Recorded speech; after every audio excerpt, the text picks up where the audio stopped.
Hey everyone, Dragon Cowboy here, coming to you live from the Dragon's Den. As tonight it is a special for a certain wedding in the world of Kaataria.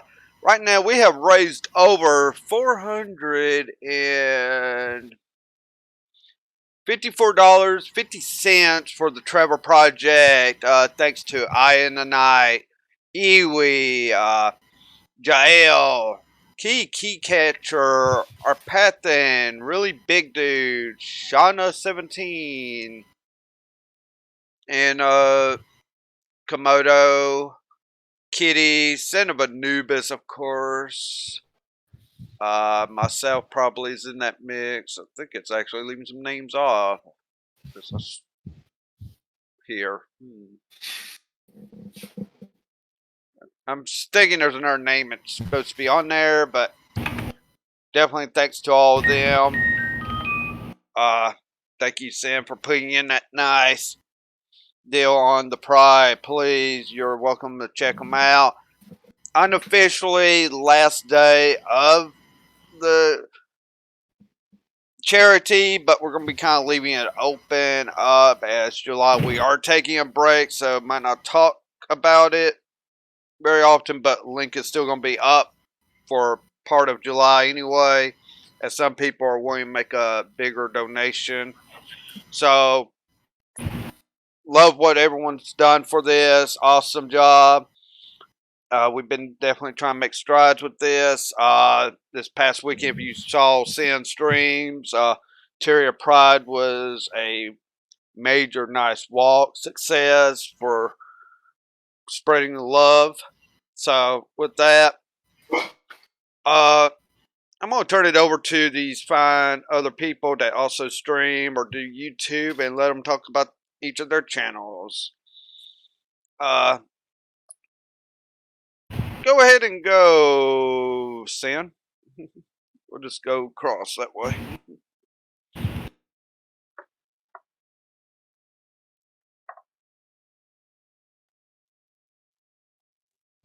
Did Sin go away okay? No. I was kind of hoping that somebody else would be doing something here.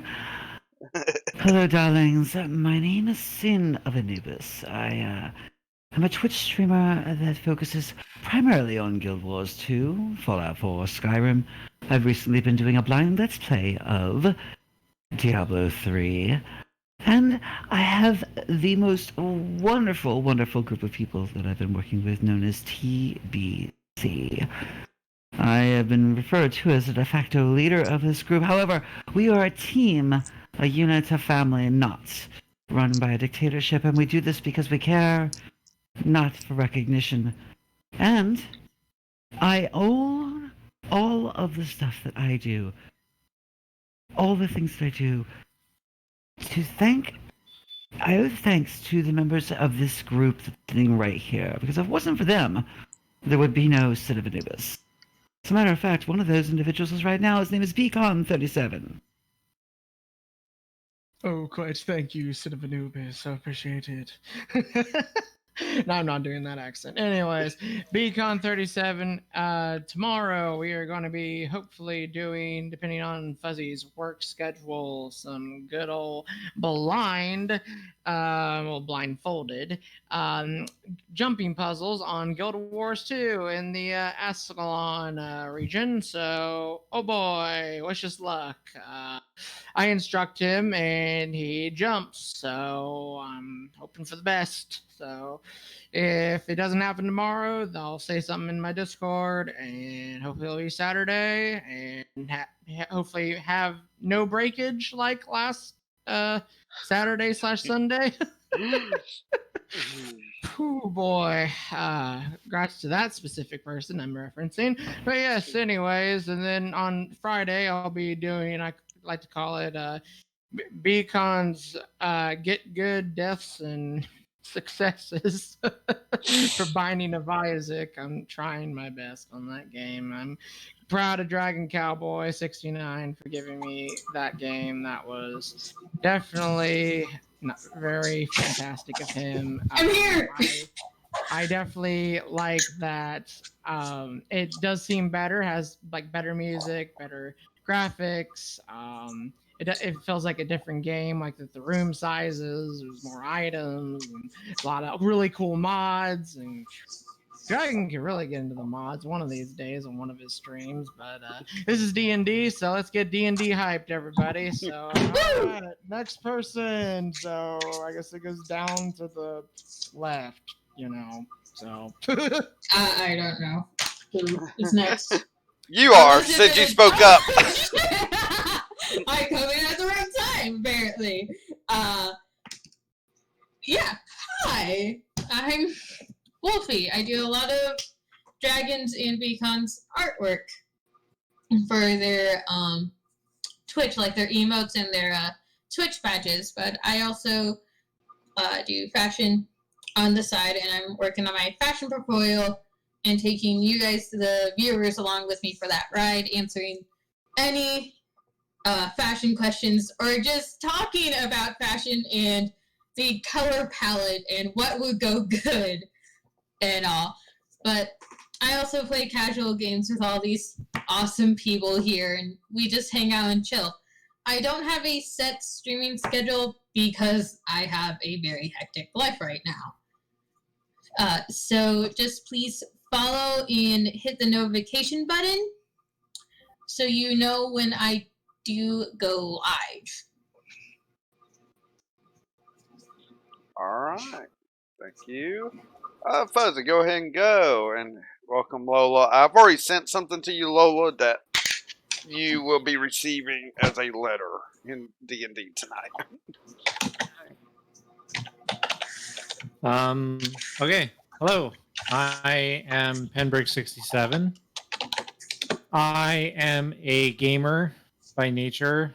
I play a variety of games ranging from Tetris to Spyro to Risk of Rain to Dark Souls to a good variety of other games. Currently, at this point in time, I am unable to stream due to some technical issues on my end. But once I am able to get all of that sorted again, I will be sure to let people know.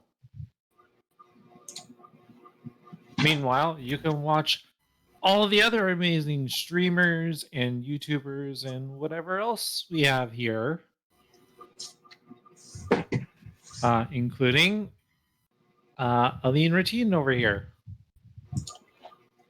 Go ahead. Hello, I'm Aline Retin here on Twitch, Dranther Aline on YouTube, which I have been putting clips of games that I play. And the soonest that I'm going to probably be able to start streaming would be next month once I finish setting up the area where I'll be streaming from. I do play a variety of games, and the first game I do plan on streaming would be Beyond Two Souls, and there is a few other games I already have in mind that I will be streaming. Back to you, Dragon. All right. So please check out all these wonderful people. During July, I'm going to get a lot of things fixed, including commands and all for all these streamers and such. With that, because this is a wonderful team we work with, so I want to make sure I have recognition as well as some awesome people like Guy in the Night, one of the biggest donators we've had, not just of charities, but also to each of us with games at one time or another. Diablo is another one I would like to thank personally. Have gotten some games from him, some that I've really enjoyed. And as such, have to thank Fuzzy as he's decided to try to break people today. Yeah, thank you, Fuzzy, for that too. You're welcome. Yes. thanks to the 5 games, hon. Love you. Love you too, hon. Yeah. So, whenever I get it working, I might sometimes not have this face here. I might actually have a dragon face because I did get face rigged today. Oh, nice. So I was trying to make it That's work with Discord and it wasn't going to work. So got to figure that out in the off time. Because I got to make it work with Discord so you see all the wonderful icons and such here. Oh god. So also along with that, I also got The Legend of Bumbo, which is another game by the makers of The Binding of Isaac. So Oh, you got the bum. You got Bumbo. yes. So definitely looking forward to playing that some. May try to do some streaming on that.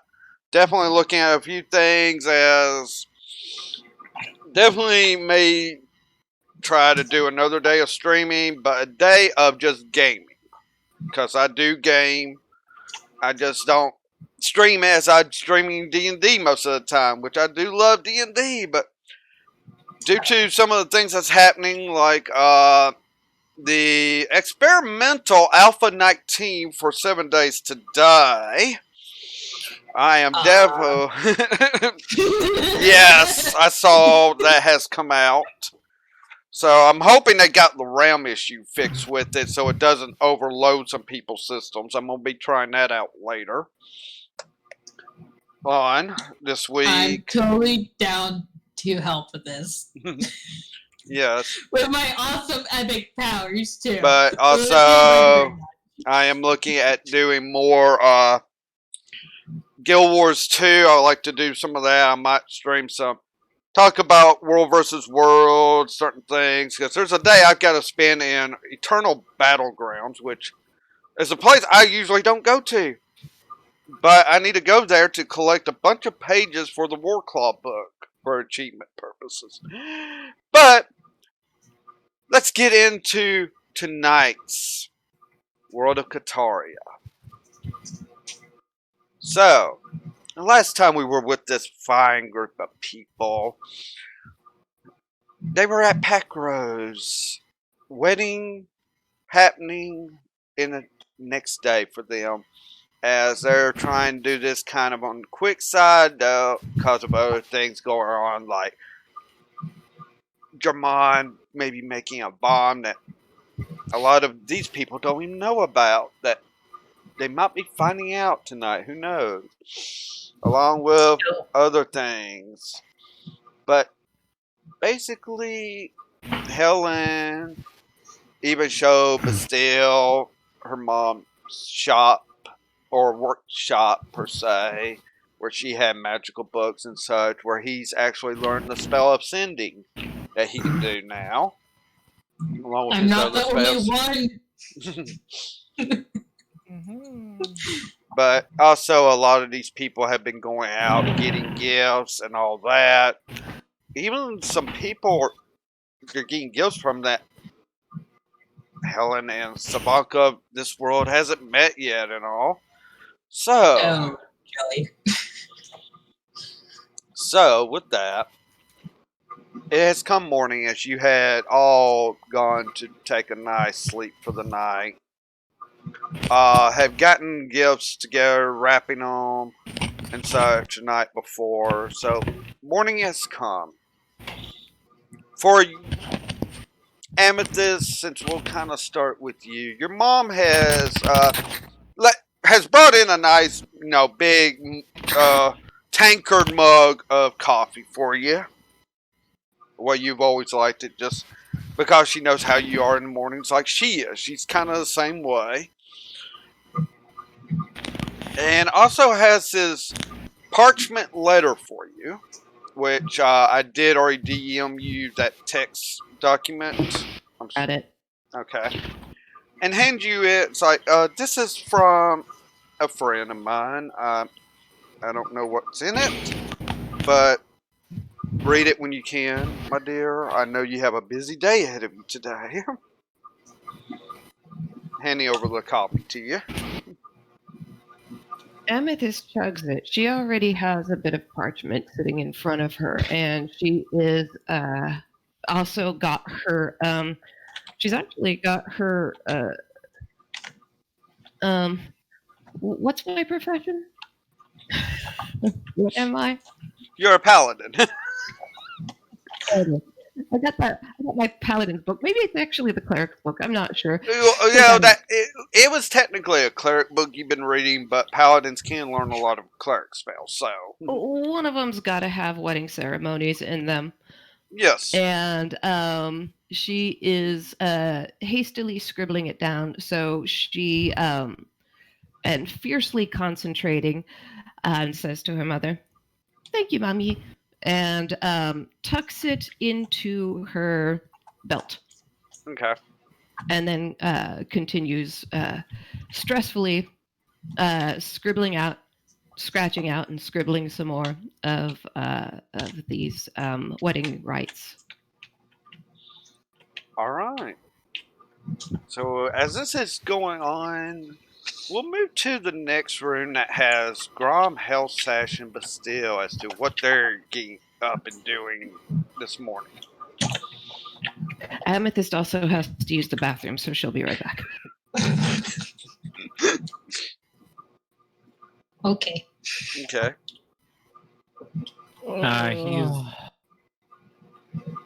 Yeah, go ahead. Go ahead. He's going to be getting up and... Has he gotten his armor back? Yes, you already gotten your armor back. You went. Okay. You have already gotten your armor, nicely shined. And it has this like a bit of a rose scent to it, as they were trying to make it smell better too. Because armor has this distinct smell, and some people just don't realize. Sometimes it just doesn't help. But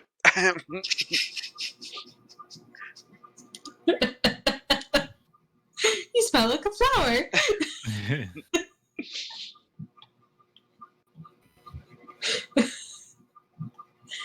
Okay, I'll stop. So I just get up and I'm like, oh God, I'm not done with my responsibilities, am I? Oh Jesus. Oh Jesus. Why? Well, Why? you've been doing good so far. Yeah, well, guess what? It doesn't mean it's gonna apply to everything. This good luck streak of mine.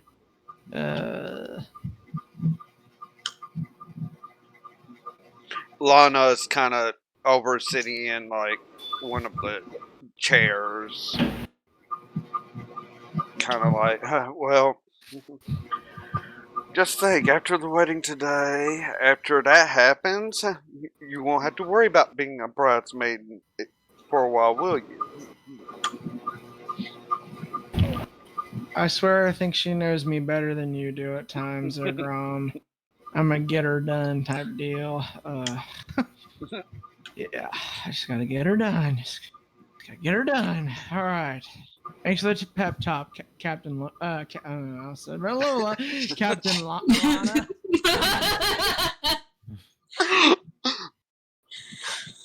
Oh, no problem. Your happens due to with how busy you were. Luckily, she points over to a couple of stands. Whichever outfit you whether wear. One's kind of like more of a dress style type. The other's more kind of like a suit type to wear. Whichever one you feel more comfortable wearing for the wedding today. Definitely in your size. Perfectly sized for you. Either one. I kind of look at them and I'm like, I feel like they've been doing measurements without my consent or knowledge. Oh wait, when doubt, Sylvan just stares at me and tells them my size because she's a Sylvan. It's an ascended class of a wizard and everything else.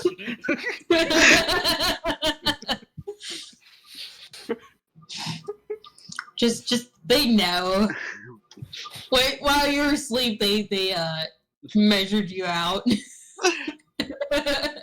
No, Bastille doesn't need to know that. Oh. Oh. Then again, maybe Bastille has used this tailor before. Due to Bastille was in Turok too, so this tailor might have known Bastille sizing on stuff too. You never know. It's too bad I can't really flub because of his father, but yeah, I'd like to think German had enough fashion sense to go to that tailor, but who knows? He's your German, so let's see. We'll definitely state yes, Jamon did go there. So There you go. yes, Jamon. Yes, my Jamon definitely knew how to go and get nice, fashionable clothes. I think even your Jamon does too, huh? Yeah, he definitely does. And I think he likes him better than a certain rainbow. Green hair looks great on you.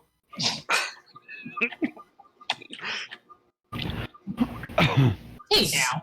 Yes. So as this is You're a going rock on star. in this room, Taheda, what are you up to? Taheda is going to be out shopping for gifts for the brides to be. So you have gotten and is heading out to get gifts. As this is to be a little bit secretive from at least one person here, you can, whenever you figure it out, whisper me on it.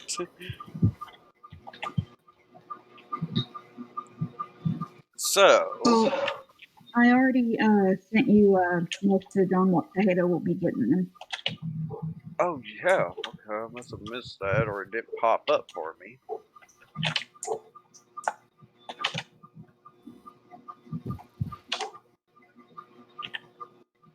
Okay, thank you. I did not catch that. I'm glad you brought that up. Alright. So with that,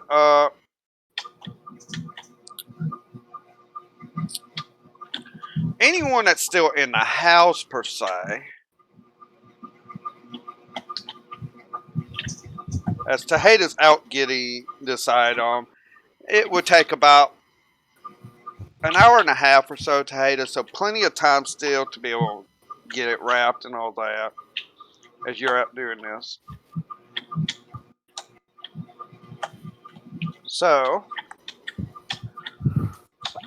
anyone, it's like, okay, alright, let me, you already hear this one female voice. Look, basically for anyone that remembers, it's the,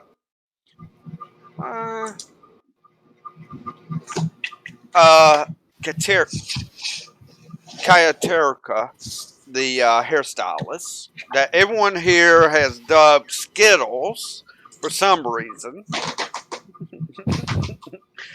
Or at least another group did. I don't know why. I don't know. Sounds weird. Maybe he has great hair color choice. Yeah, she Oh, yeah. does. Back.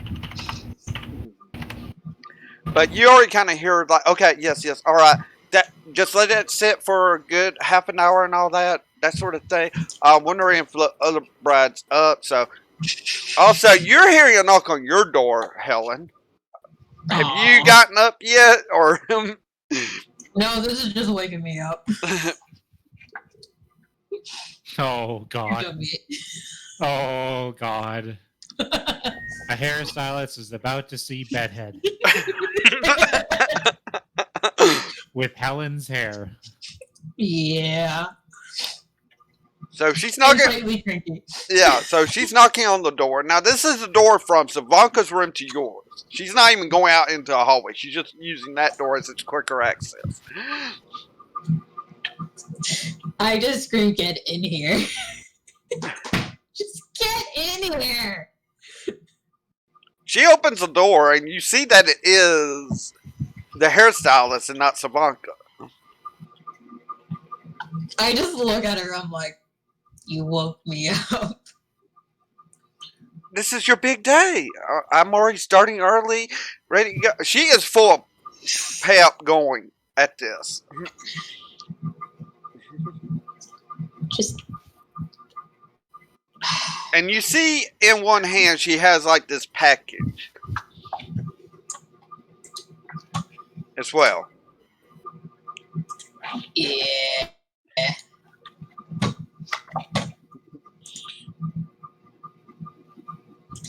And it's not that early. I mean, the sun's been up for about an hour or so. Are you just a late sleeper or something? Yes. As you say yes, you hear some vocals like, yes, she is a late sleeper.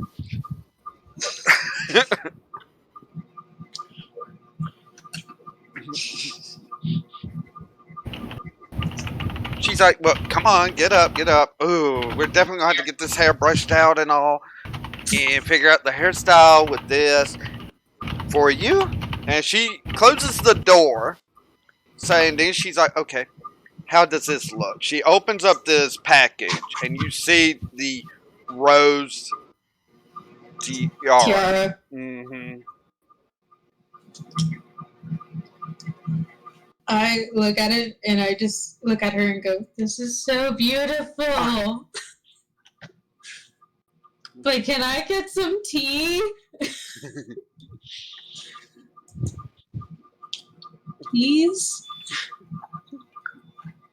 Oh, she's like, oh, yes, yes, of course, of course. Just a long day ahead of you. Go ahead and get some tea and such. I'll just sit this right over here. Let me keep a check on Savanka's hair, as she is doing a bit of a dye job for some reason, even though I think it's an ideal I thing. don't want to know. I don't want to know. Nope. Nope. Okay, okay. Helen just closes her bedroom door from the hallway and just be like, "I'm rushing to the kitchen now." And if anyone pokes her head out, they would just see Helen in her pajamas with bed head trying to get tea. Don't care what she looks like. Right now, it's just tea. I want to make a joke. Well, it's like this. This is easily enough to be able to be heard by anyone in this house, as this hairstyle is kind of loud at times. Definitely when she's excited. So, you're able to have stuck your head out to see Helen going down the hallway.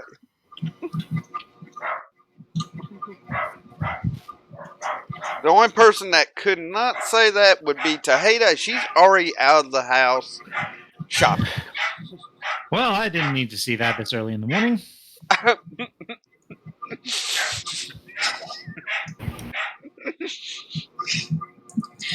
Do I hear this?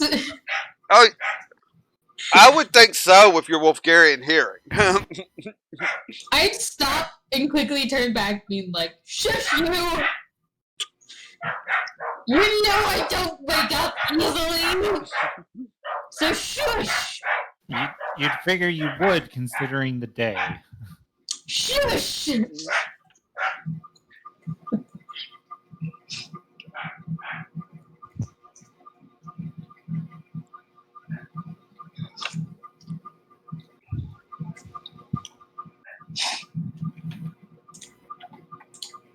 And then I hurry along for my tea again. Alright. Okay. Sorry about the dogs, everyone. I don't know what's going on with Stream Elements. Here, let's see if it's at least working on the one command that's the most important. What the frick? Wolfie, you broke Steam Elements bot. Thanks a lot right now. Dang it, Carbon Wolf. Yes!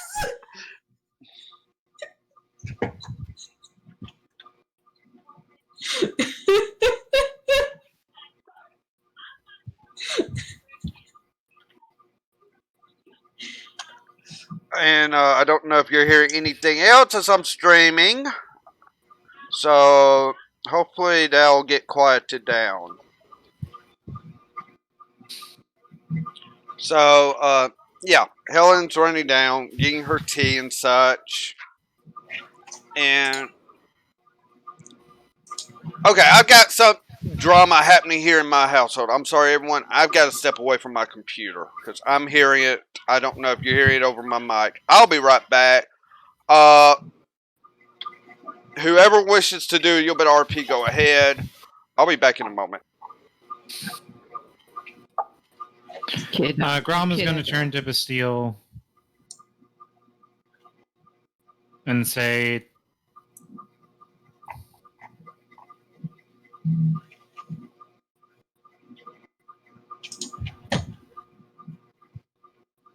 Are you all ready for your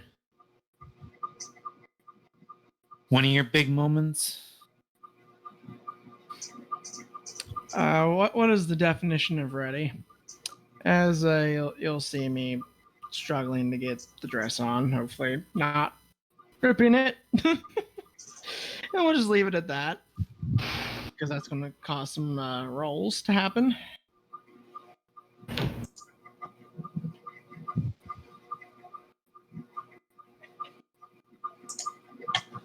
All right, I'm back, everyone. Sorry about that. So, Welcome back. Welcome back. so What roll Go. you want me to make for being in a dress, Dragon? Because I'm struggling to get it on.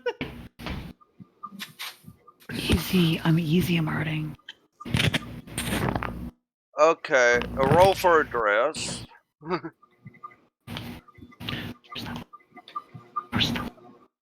Okay. Dang, that is a good question. What, trying to put on a dress for the first time?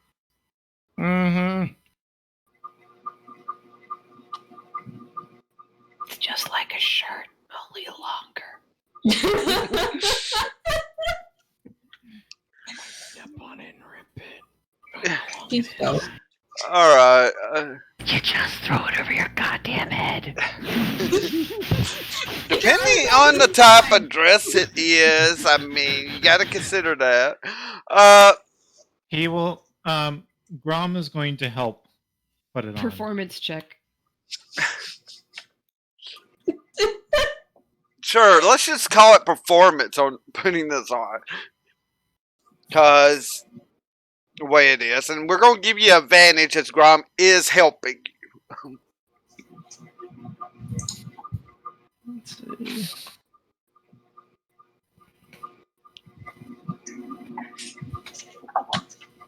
And then let's see if I need to roll again. I beat the AC that time. Oh, I said advantage, so go ahead and roll again just in case. You did say advantage, but I wasn't feeling it. It's because I'm psychic. Well, you did make the DC, so you do get the dress on.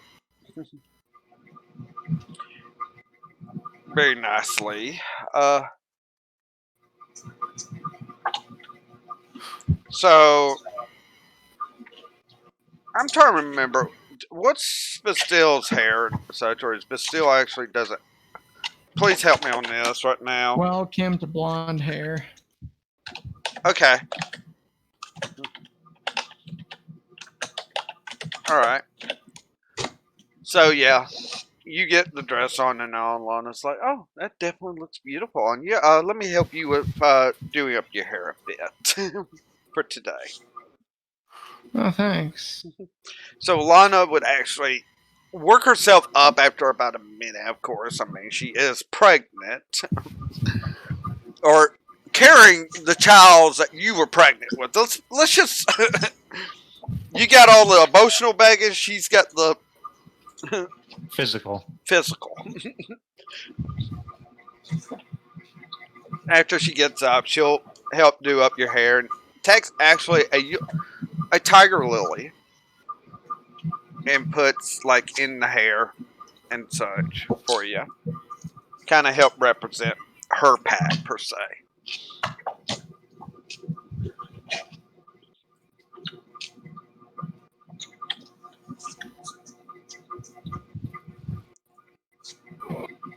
Ooh, so go to a mirror, kind of twirl around a little bit. And be like, well, oh, sorry, I should probably get into character. Oh, well, I really didn't think I'd be like this. This is kind of amusing, a little bit.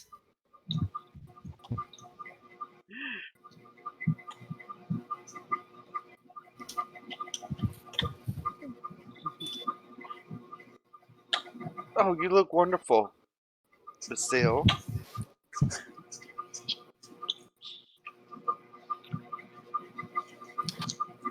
Oh, just gives her a kiss on the forehead, and I'm just like, okay, I'm not doing that voice all the time. What should we do? Well, as the main feast hall's where the wedding's going to be at, I'm going to get into a nicer maternal dress type thing before I go. But you can go there and see what else needs to be done in preparation for the brides to be.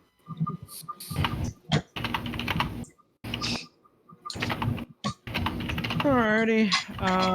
Grom, do you want to stay here with our love? I mean, she could do a lot of things, but just a, you know, main I can lover, do that. main. Okay, cool. You see where I'm going with this? Let's see.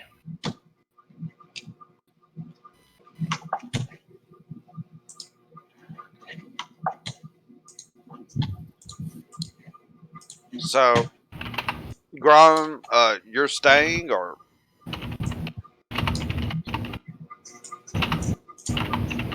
sorry, I'm trying to understand what I just heard there. Yes. Okay.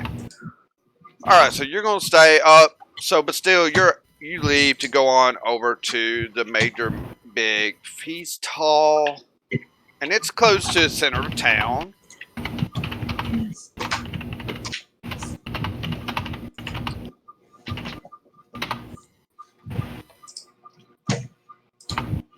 Roll me a perception check.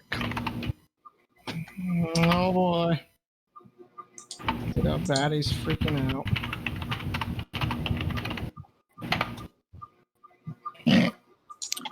You don't notice what you might have noticed. Yep. Probably nervous. Yeah, you're That's like an carrying, open. and you're also carrying like your gifts along with what Grom had gotten the brides as well. You know, you almost feel like we maybe should talk to each other, but whatever. You go ahead and carry it. Gifts, and you already see gifts on the table from others where the gift table is. All right. So I try to figure out a system for the gifts. Like this side's the freaking Helen side. This side's the Sylvanka side. So There's actually no order right now. It's kind of like just, it's like, might as well just mix it on in. That's the way it since is. that, since that's the case, as soon as I put my gifts down nicely, face palm. I'm just like organization. You're almost at the point like, okay, I'm about to start organizing this, is what you're feeling right now. Mm-hmm. Wisdom save. Let's see if you save, you don't start organizing. If you fail, you're going to actually start separating out who gets what here. This would be hilarious. Somehow I hang in there. Somehow. Somehow you hang in there.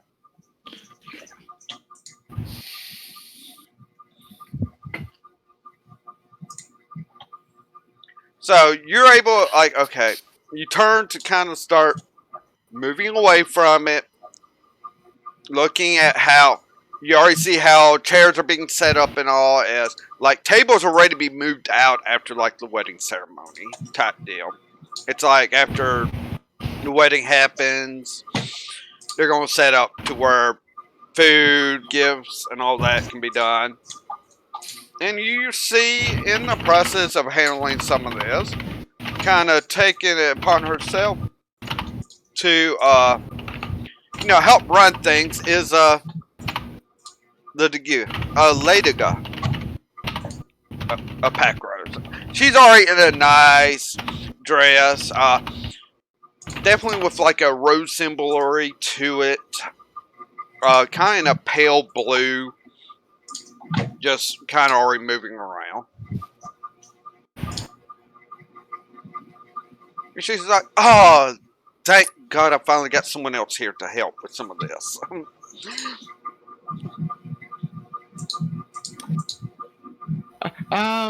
You want my business voice or you want the just normal voice?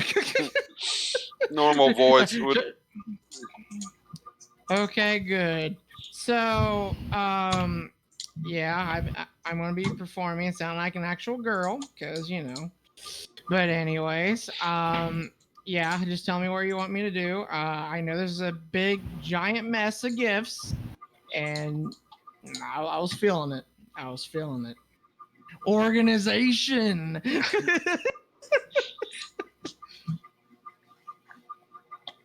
She's like, gifts are the last thing we need to worry about. I mean, if it's just a mixed up thing, that just means more surprising way of the gifts being for them to open. If we have time to organize it, we will. But we need. There's supposed to be some flower arrangements over at the tailor shop.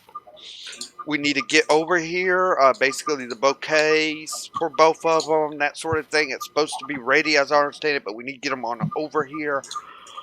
I don't even know what's going on with the brides other day. I know they're supposed to be getting ready in their rooms, and then each one will come over at a time. Even though I don't understand how Savanka says she could come over here without being seen. I don't even. I'm going nuts. She's in like a panic mode right now.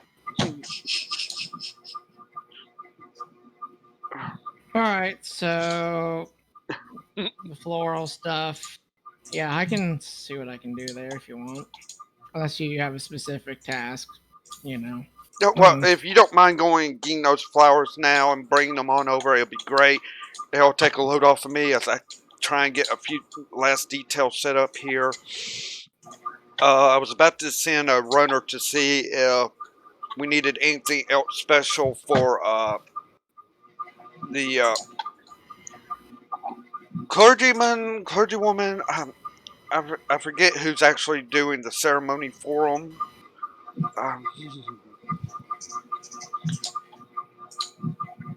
To see if she needs anything special.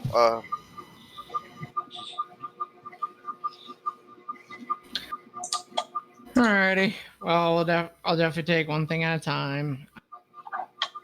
You know, if out and about, all these things that you've told me, I might check on. So I'll make haste. Woo! So floral, I go. All right. So as you go to the floral, Taheda, you would finally be coming back from the jewelry shop that you've gone to, and you see already what's going on, and you kind of step in to put your gifts with the other gifts that's there.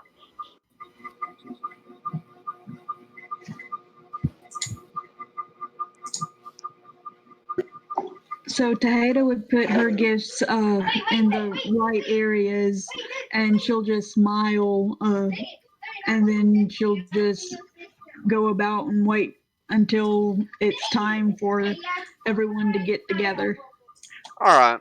So you kind of just like maybe taking a seat out of the way just because you're not making yourself very well known.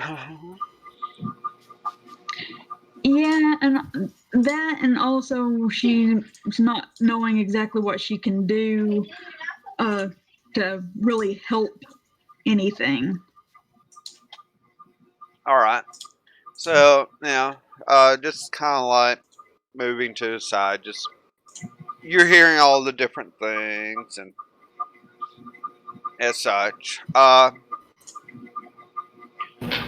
So, but still, you head over to the tailor shop, go in, and you already see where a few of different people. You already see a couple of bouquets along with some other flower arrangements that has roses and some lavender as well mixed in with these roses.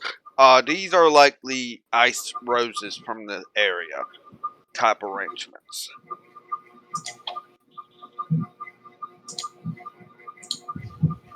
I'm gonna look at him, smile, and then go to the receptionist, whoever. I'd be like, well, I'm here for the flowers for the Pack Rose wedding. My name's Bastille. A older Wolfgarian female was like, "Oh, good, good. They're right over here, but still, they're ready to go. Just last minute crunch. Hopefully, everything's done on our end now." Oh, we're a team here. You guys definitely have done a good job. So reassurance, and let's move on. All right, so you gathered that to head back. So for a while, Amethyst, you finally get a knock on the door as you've been working on getting everything set up for the wedding ritual rites, that sort of thing.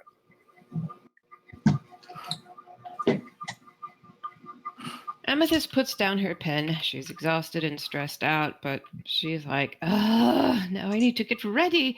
Who is it? Just with the message of when possible to come to the hall to see if we need to do anything special for you for the wedding today, Miss. Can you send the hairdresser this way? I think she's over in the bride's room, so let me see if she can come over and help you, Miss. I'll have no problems. Thank you.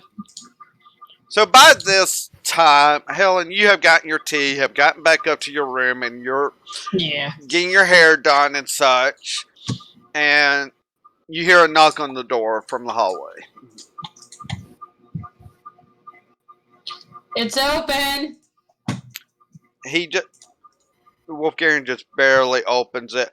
I don't know if you're decent or not, Helen, but we do need the hairdresser to help Miss Copperkey with her hair at some point. And the hairdresser's like, "Oh yes, of course, I got no problems to help with that. I'll be over there in just a moment when I finish up with Helen's hair. That's not a problem." And door will close as they'll go on. So with that, she does up the hair exactly how you would want it for the dress and all that. Helen, perfectly. The tiara's wonderfully worked with your hair. And she's like, "All right. Other than you putting on your dress and that sort of thing, let me go see about helping Miss Copperkey with her hair and such." So as she turns to, and she's just gonna go out in through the hallway door. As she opens, there is a 8-foot tall, long black curly hair woman in a beautiful kind of like black. This is a black dress sort of deal, though. By her still having her weapons of trade, you realize who this is, Helen.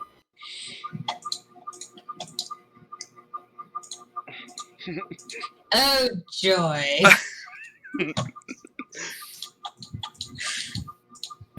Hello, Furball. We need to talk. Yeah, we do, don't we? I have been waiting for this conversation for such a long time. Do you like the dress? I've been practicing it itches and it chafes in areas that I don't really like it to be itching and chafing in. I've even managed to go and get my little friends a tuxedo and dress for this momentous occasion for you. Why, thank you. You are going to say I do, aren't you? Of course. Good. Why would I? Because I wouldn't want to have to get dressed again in this drivel. For such a wonderful thing.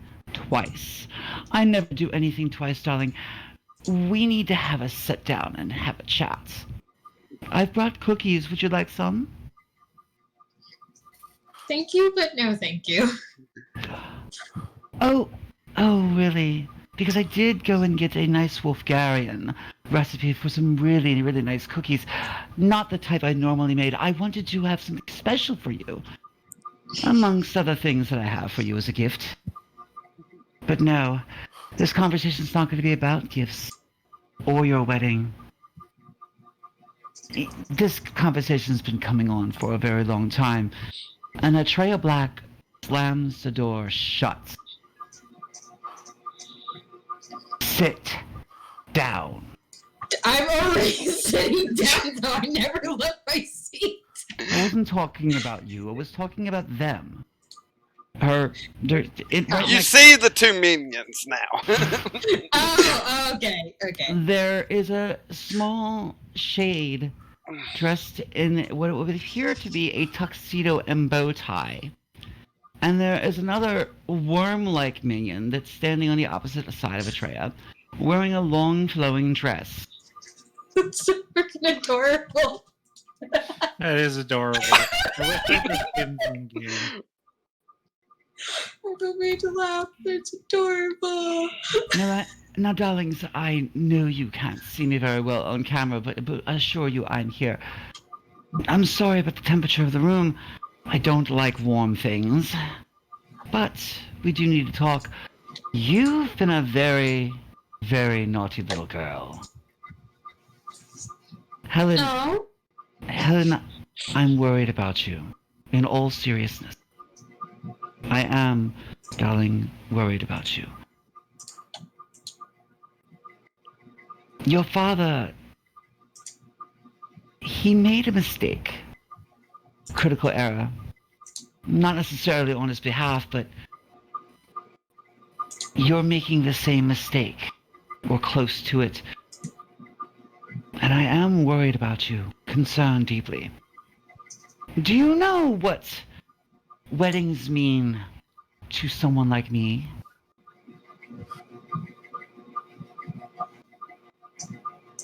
What's so important? I'm asking you a question, darling. Do you know what weddings mean to someone like me? Probably a waste of time.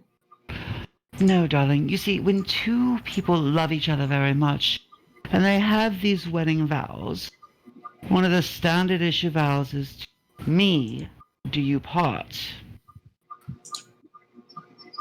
Well, I want so very much for you, Miss Sylvanka Paradancer, to never have to worry about me showing up at your doorstep. I want you two to live a long life together, love together, be together. What's the word? Ship this. But you're making it very, very difficult for that future to happen. Now and she's adjusting herself and adjusting her bustier and rubbing on the little chafing marks that are just itching the hell out of her. Now I have a very unique gift for you. Something you cannot open up. It's something that I'm going to bestow specifically upon you. It's a boon. One boon only.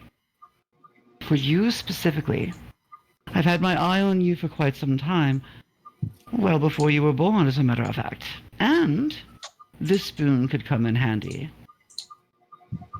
Any specific thing you need from me, and I will gladly show up and take care of the problem. Like that. No matter what it is. Except I don't do love. I cannot cause your love to get greater or worse. And I don't do life. I cannot produce anything for you or inside of you. Now back to the lesson at hand. You have been obtaining power, correct? Learning your skills, honing your craft, is that correct? Helena Packrose? Yes. Do you know what power does, Helena Packrose?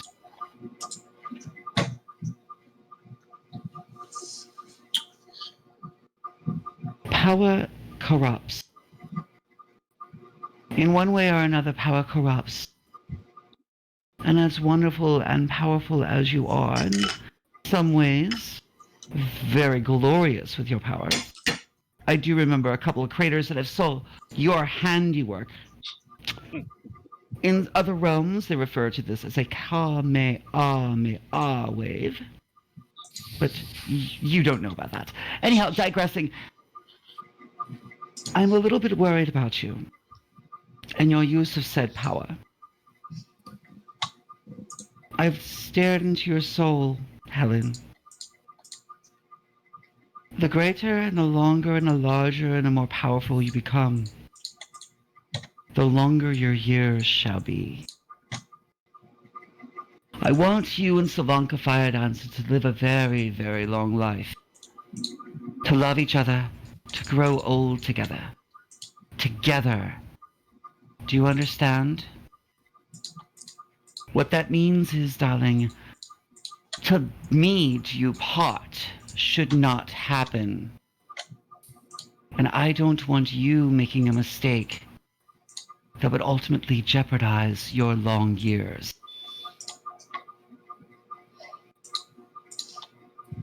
So I'm worried about you. I care very deeply about your future. And you don't want to see me at the end of that future, do you? No. Then do me this favor. When you walk that aisle, when you stand in front of the beautiful Savanka Fire Dancer and you look deadly into her eyes, longing for her, saying your vows, remember what I say here. Power corrupts. Long lives. Until me do you part. Toodles! Do you like the dress?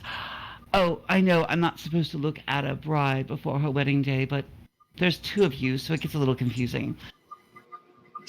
Enjoy your wedding. Oh, as Atreya begins to walk away, do you have any questions for me? No. Just enjoy yourself today. I would. Oh, wait a minute. There's a little matter of Bob.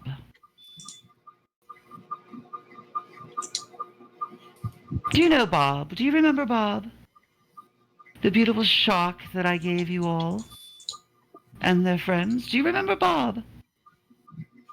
One of you and your little Scooby gang has been very naughty to my little friend Bob. They don't like being thrown meteors upon them. Who did it? Spill the beans, girl.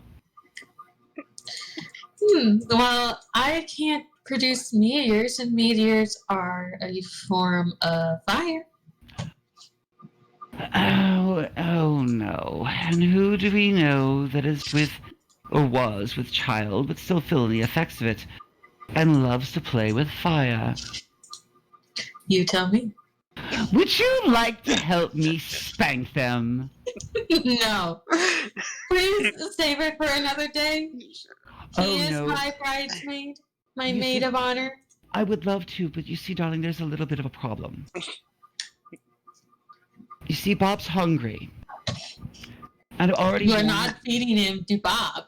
I can't stop him when he's hungry. There are certain things you have to understand. You're not about me. feeding him to Bob. I'm not going to feed anyone to anybody. Bob's got a mind of his own. But he promised me if I did give a little spanking, then everything would be okay. And Bob would go back to his work, go back to the ocean. I'm not going to feed anybody to anybody, not on your wedding day. Why would I ruin your wedding day when I want this to happen? Don't underestimate the power of Bob. He might make a good pet for you someday if you take good care of him, okay? Remember what I said about the boon. I have a Bastille to catch. And she abruptly slams the door, walking away. Grabbing her ass. This chase!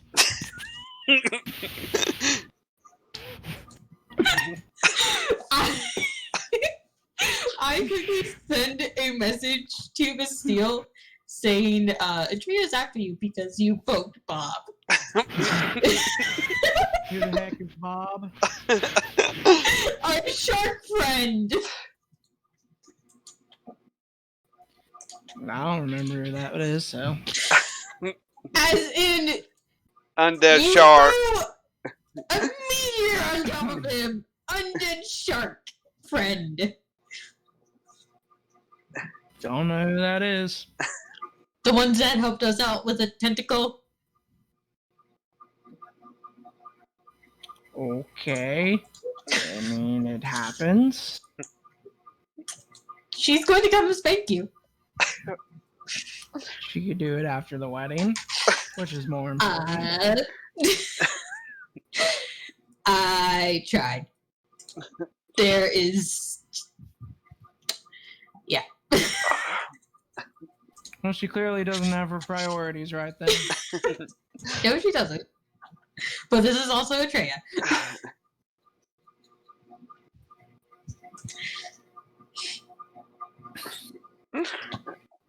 DM, how long does it take for her to show up to find Bastille?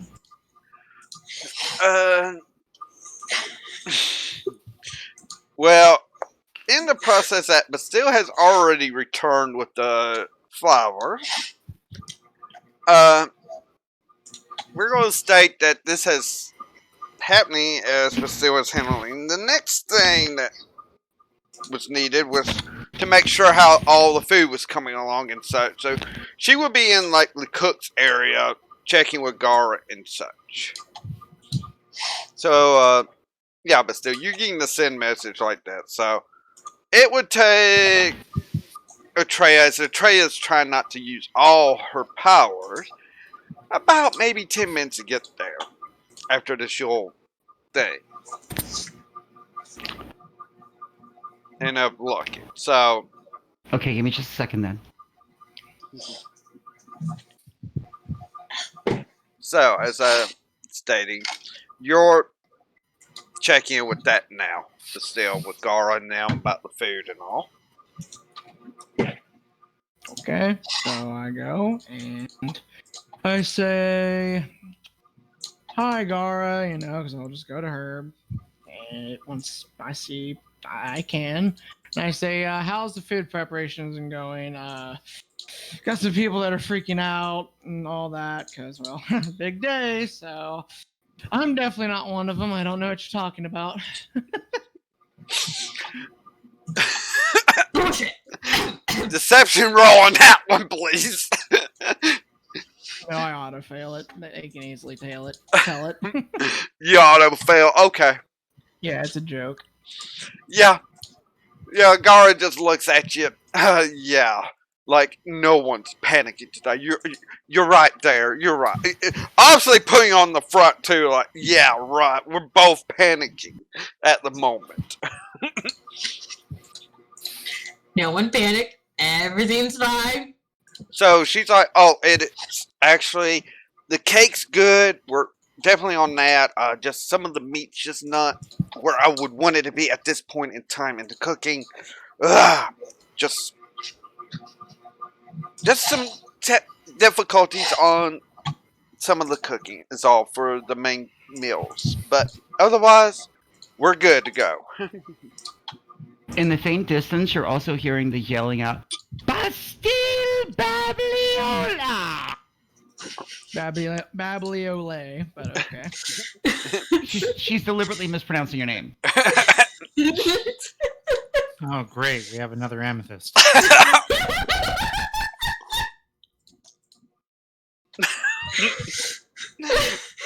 Do you think you can have somebody deliver all the food and such? Because I get to deal with some cloaked figure that wants to kill me. So Gar's like, we'll definitely have the food delivered, no problem, easily. Take care of what you need to take care of, Bastille. mm-hmm. All right. So I go outside. I wait.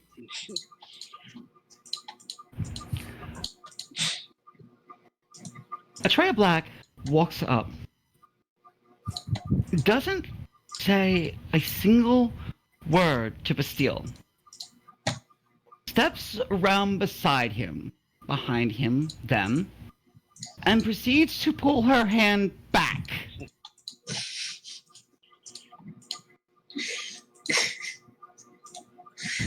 I just wait. It's going over. It's over your knee, or while you're standing. Which one would you like, darling? While I'm standing, I had an abusive father. You're nothing to him. Oh. So she rears back, and then she does the tiniest, lightest tap on his bottom, as light as possible. She comes in with all of her force as quickly as she can, and then stops and just pats him on the pats Bastille on the ass.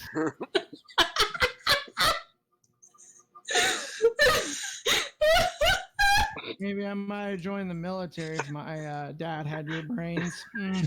Oh well. And Atreya looks at Bastille and says, "Bob just wanted me to spank you. I don't feel like spanking people, darling. So I just figured I'd give you a little tiny little tickle. No more meteors in the ocean, okay? Thank you." And she turns and just swiftly walking away, grabbing her ass. It shaves! It shaves!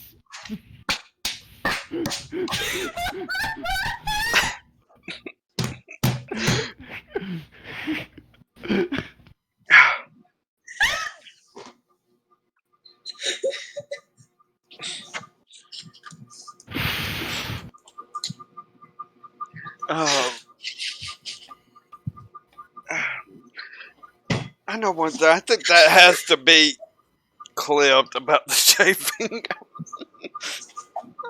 Oh, Someone else do it. yeah. So that happened, but still, and you probably like.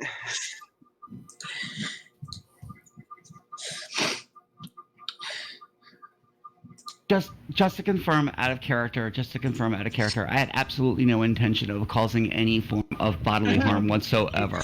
Whatsoever. Keep going. Yeah. So with that, but still, you're just like, okay, this is just. No, I'm more like that was a waste of time, and then I keep going. So you go see what else you need to start doing and such. Yep. So, back over to Amethyst, as you're helping with small details, but still. The hairdresser's already got your hair fixed up, Amethyst, the way you wanted it. You've already put on, like, your armor with the robe that was made for you and such to go over it. Okay. So it's like, okay.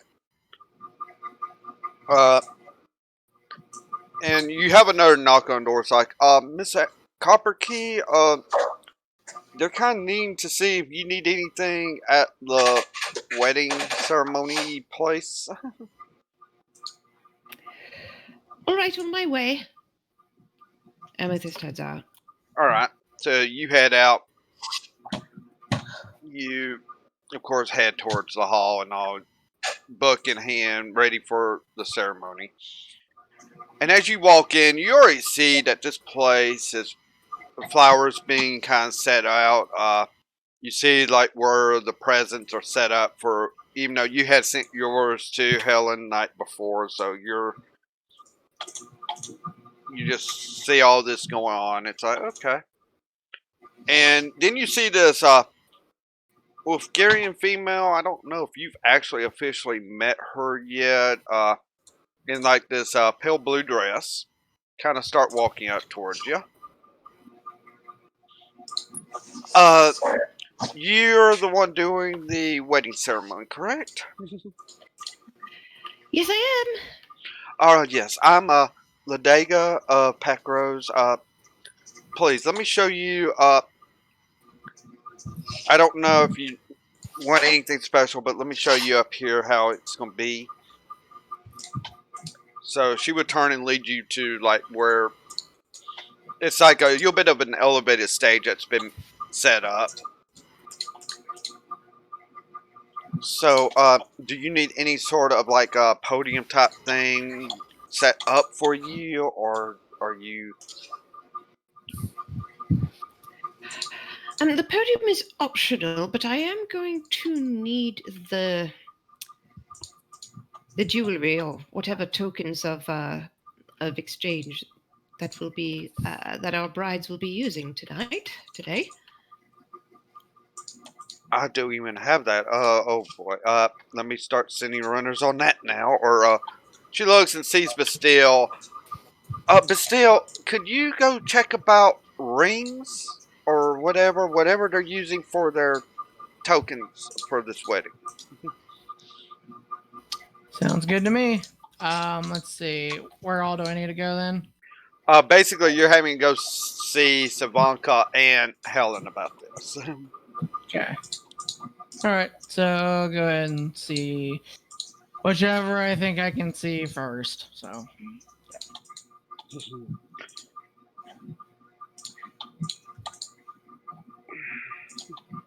Amethyst takes out her or she reaches into her belt for the to recite the vows that she has written down for the lucky ladies. And this is when she notices the letter and she says, "Oh, this." Okay.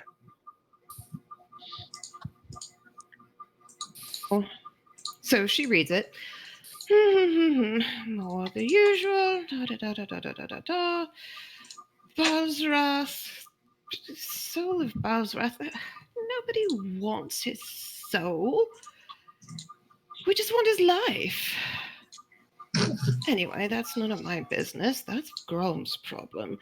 Droche.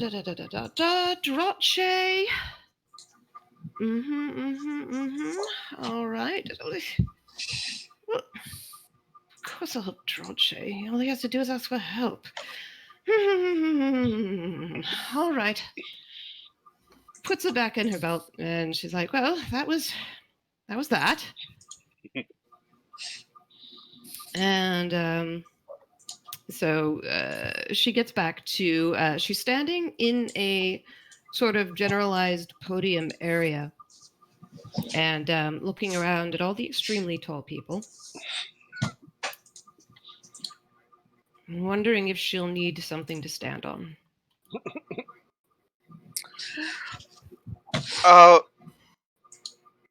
Valid idea and such.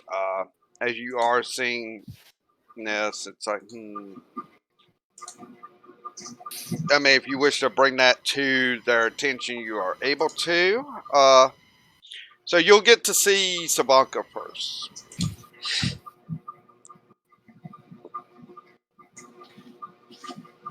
But still. Okay. So I'll look at her and be like, "Oh, Savanka. So I'm here for about the rings and such. So been having to do all sorts of crazy tasks today. Anyways, Well, the band I'm giving Helen is in Pepper's possession at the moment. that would make sense. Okay. So I think to myself, it's like, do I need to do anything about that since Pepper has it, or is that taken care of? Like, I would think so, unless Amethyst is planning to do something special with them or something. I don't know. If that's the case, Pepper should be helping out with the main wedding. I'm about to head over there. And you notice she has like something covering up her dress, even though you do see her hair. And I'm not going to do the full description here, as it'll be done at the wedding ceremony here. That will happen after break. But yeah, it's so like you could just PM me the hair and all that. yeah, Up to you.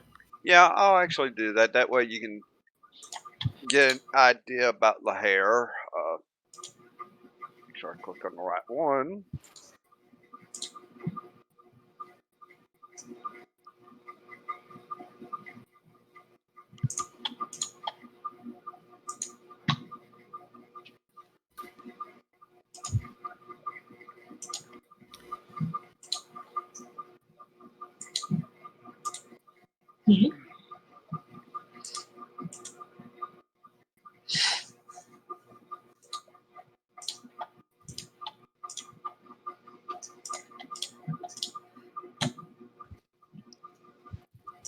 So,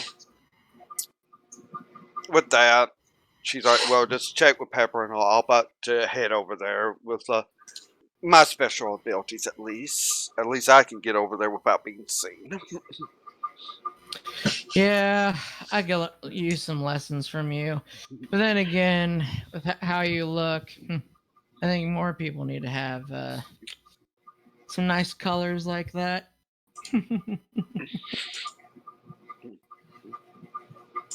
Oh, yes. You look great. Hi. Hey, Ellie. How was your camping trip? We'll talk about it later.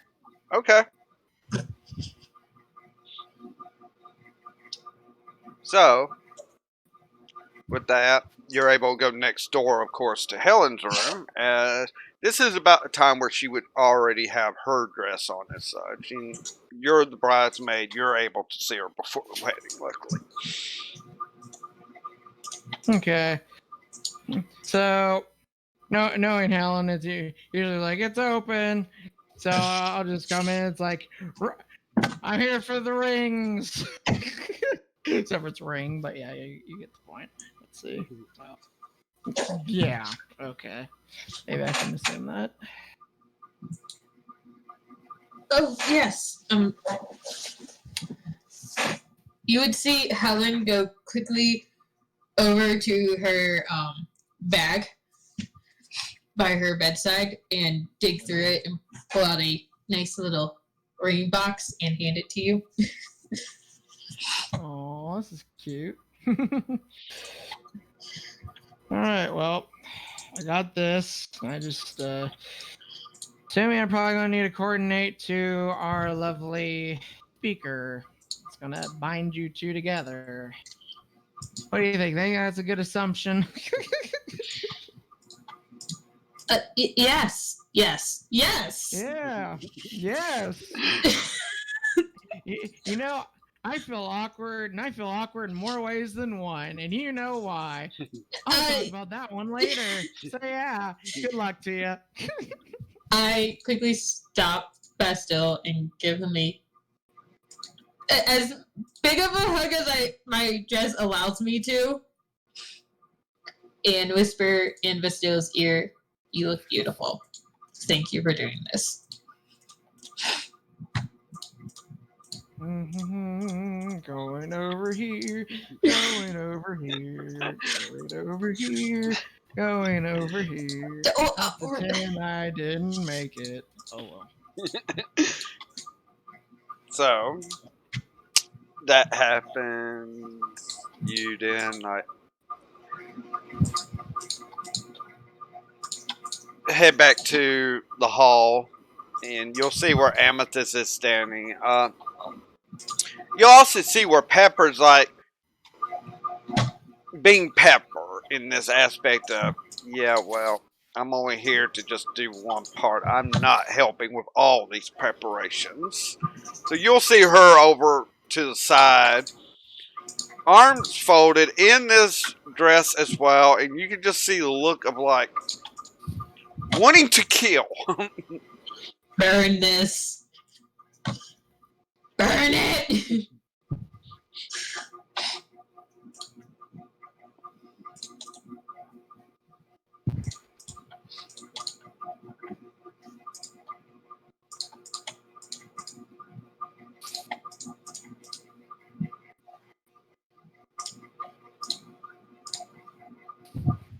So, how does still wish to proceed? Okay. Well, I look at her. I'm just like, well, and by the way, what I meant by going over here, I meant that I was trying to do a wisdom save. I failed it, so I probably would have cried. I wouldn't have said anything for a little bit. So, Oh, depending on if she wants to, I probably see that, I probably had a little bit of tears here and there after being called beautiful. So, yeah. I mean, and, I had tears in my eyes too, so don't worry. Yeah, and I thought you'd enjoy that little wisdom save since it's your wedding. So I look at her, I'm like, oh, hey, Pepper. Ready to be ring runners? I want to get this done and over with. Okay. I have to wear this dress for the rest of the day. I swear it will be covered in blood. In a very faint distance, you still hear itchy. Because of course. I'm confused. What happened here? Oh. What did I miss? I won't worry about it right now. Ellie will explain that break. Let's go to You break missed- me tonight. You missed Atreya being different. Oh god, I love it. So,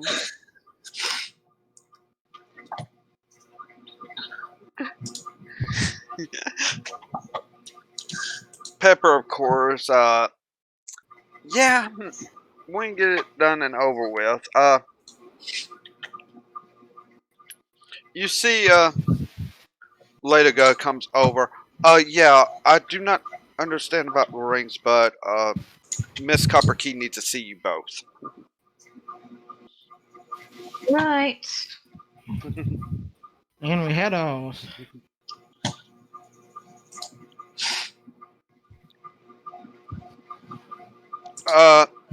Perception check from Amethyst, Tahita, and Bastille.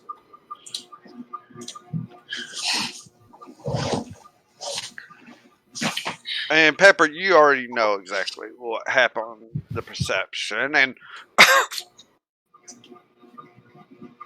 of course, this is going to be a first for Amethyst. Oh god. What did Well, hard I today. actually pass a perception roll? You getting united. Nat 20. You see it all right now, man. So, Welcome to the club.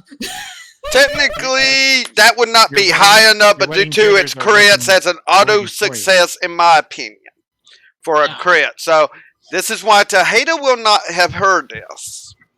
It's only going to be Amethyst and Pepper that would have noticed it. So, as you're looking, you see that Pepper's and Bastille's coming towards you, Amethyst. You kind of notice the door had opened back in the back, and it's like open and then closed. And you see like just some snow falling on the floor.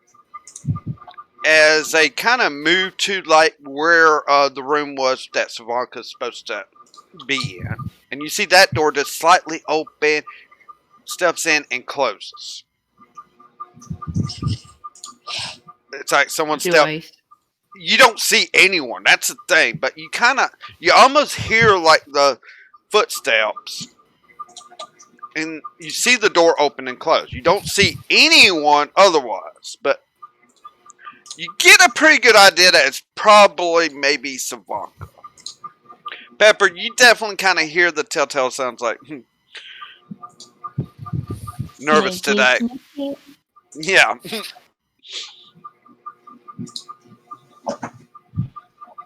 Amethyst takes a glance at Pepper to gauge to gauge Pepper's reaction. Pepper would be grinning ear to ear, just kind of knowingly. But she wouldn't Okay, be so doing that's it to kind stop of her. like that's all Amethyst needs for like, okay, I'm not crazy. I didn't imagine that. And she definitely knows who it is. Mhm. I did not lose my mind. I'm perfectly sane. Yeah. So, as Bastille and Pepper walks on up to you. All right. Ring bearers or whatever you're bearing. Are you bearing things? Oh, I'm bearing a couple of things, but it's not just rings. Anyway, what's up? Oh, just so Well you know, so there'll be an exchange of usually some sort of jewelry after the vows, and if you're bearing the things, then just as long as you're handy, I'll be calling for. What are you bearing, by the way? Ring. Rings. Both of you Everybody's got bearing rings.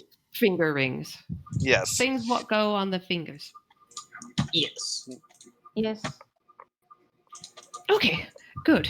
One less thing I have to scratch out. Perfect. All right. So, yeah, that's all I need from you. You know, I could really use a glass of wine. You and me both. Right?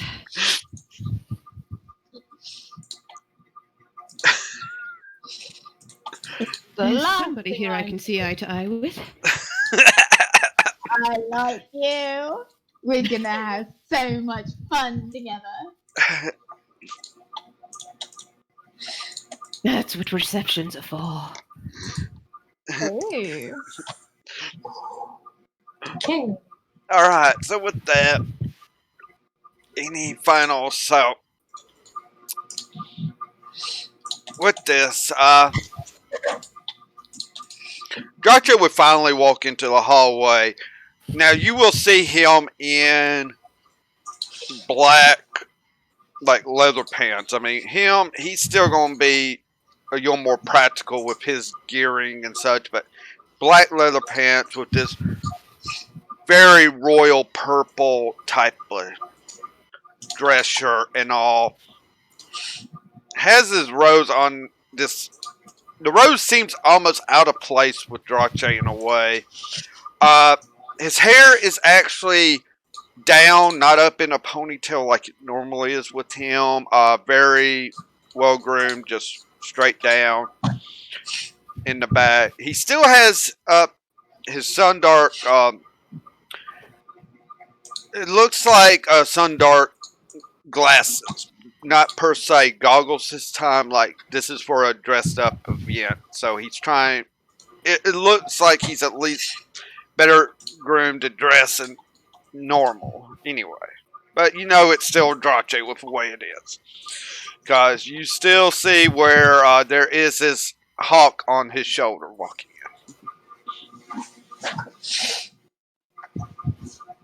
Out of character, it's been so long since I've played with, shall we say, our senior NPCs that I have forgotten which one is whose father figure. Drache is Savanka's. Okay. Mine's Daddy Dearest. But I forgot his name. Quintek. Quintek. Okay. Drache and Quintek. Great. Mm-hmm. So Drache has come in. and kind of starts moving over towards where you three are. And it's like, does anyone know where Savanka is? Because she's not in her room. Amethyst exchange glances with Pepper. Pepper would be laughing, but she wouldn't be saying anything. She's gonna keep to herself because she probably knows that Silvanka has something planned or something.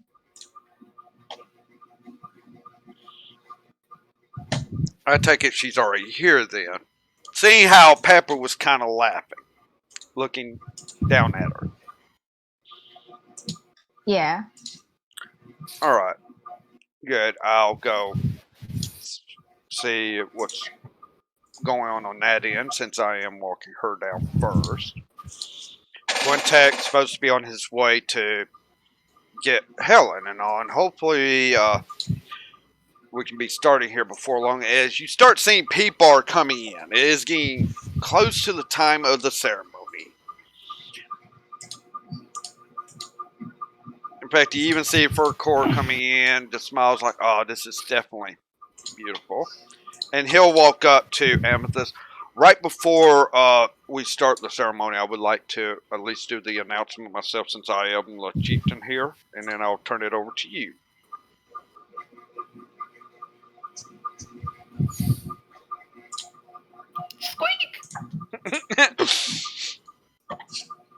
While this is happening, Atreya is chasing down Skittles, the hairdresser, finds her and says, "You've got to do something. Please.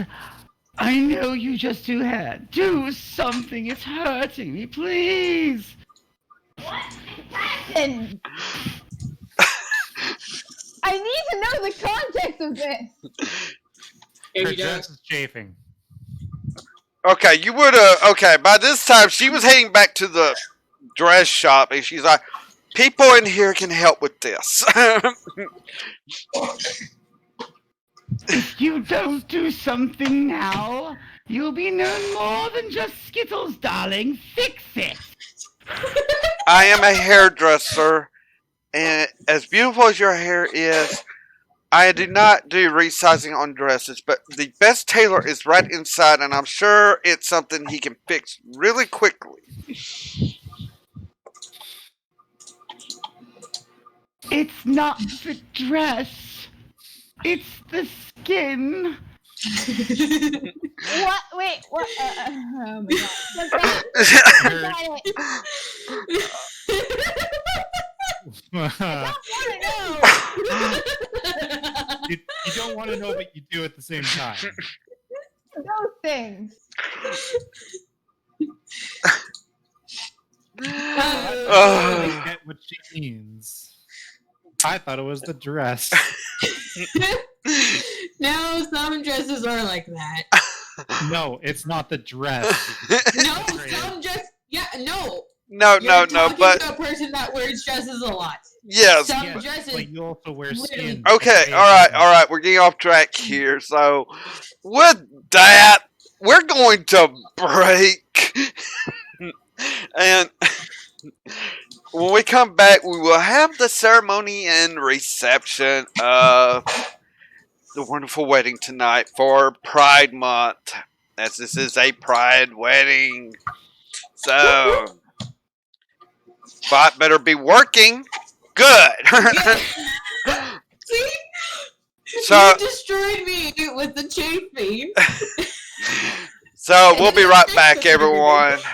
So we can get up, walk around, bio, and all that. So we'll be back in a moment.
We are coming back live to the world of Kaataria, everyone, as we are streaming for Trevor Project this month for Pride Month. So definitely keep that in mind. We are raising money. We have already raised over $454.50, unless that's changed. I'm checking that just to make sure, because I know how things don't update. But yeah, definitely keep that in mind. Unofficially last day of it, but links will still be there for part of July. As some people have stated they want to make donation in July, so hopefully we'll see that even higher, and we'll give a final tally when we do close it out. But with that, back into this wonderful world of Kaataria. So as we were leaving on break, other than Atreya's skin chafing problem, however that gets solved, and she gets over to where the wedding's gonna be at with her two Moisturize nice me. minions. Yes. What was that, Lola? Moisturize me. Exactly. Yeah. Okay. Doctor Who fans will know. Okay. Yes. Yes. Put the moisturizing enchantment on a dress. Okay. I'm done. All right. Nope. I did not want to hear that part. All right. Okay. Back to stuff. So everyone has been making their way in. Dartrey's basically right there. Well, Savanka, of course. As everyone is here. Helen, you're still at your room, of course. You haven't thought about going yet. Until finally, there's a knock on the door. I opened up the door. And it's your father in a nice...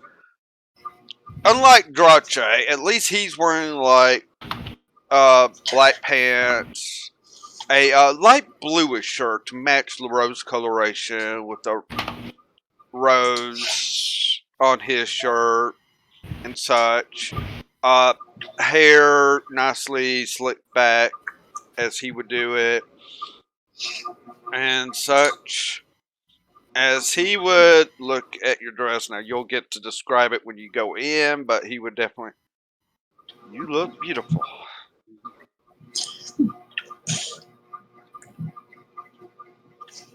So cute. And he would literally bring out a kind of like a handkerchief type deal, and it's like helping to kind of like, let's don't have your makeup ruined with tears yet. That can happen when the wedding starts. Shall we start heading over there as about everyone has entered the building? I figured we could just kind of do the long walk over to enter in to the doorway. Sure. So he would hold out his arm for you to take, I take it. and you two would begin to start kind of heading that way. So back in the hall,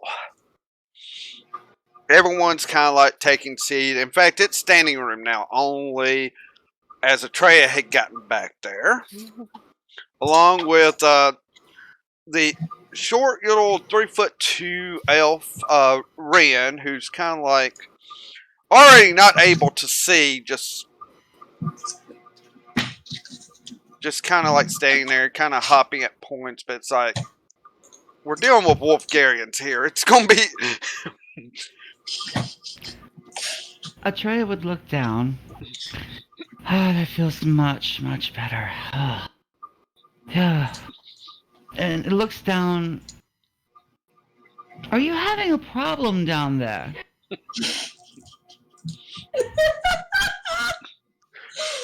She just looks and just has to. I mean, it strains her neck to look up.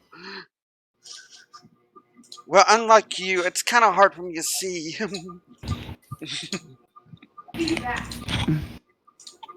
Now, you know, darling, the last time I met someone of your size, they were a field goal. You're in luck. Because today is a wedding and I am not going to stop. Come here, you little dickens. And Atreya picks her up and puts her up on her shoulder. Now, don't move. I've just had this flesh adjusted.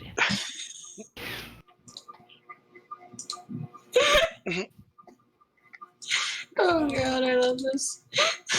She just like, okay, no problem. She's staying perfectly still as she's looking out to the.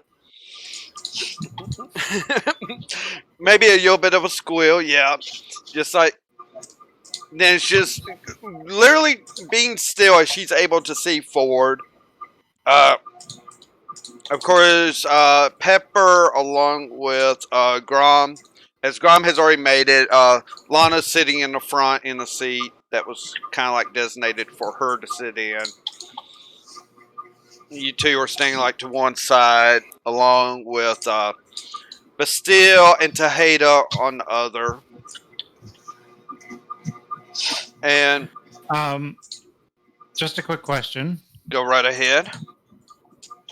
to Pepper. Yes.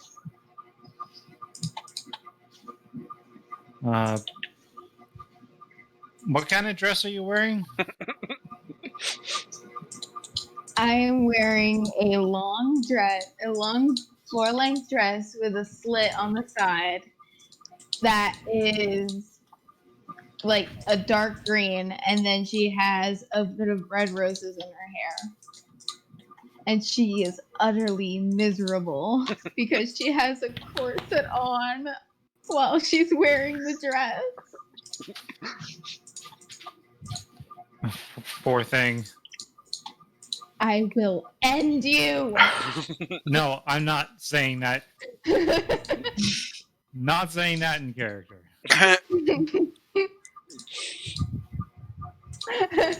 Okay. So we know Grom's in his armor that's been shined up, I can do it just a second. and such. Taheda, exactly what is your dress? I think.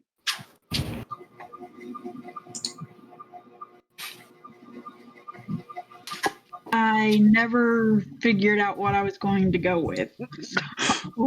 Well, Tom is just going to quickly say to Pepper that she looks nice in her dress. Say that I look nice again, and I will cut out your tongue.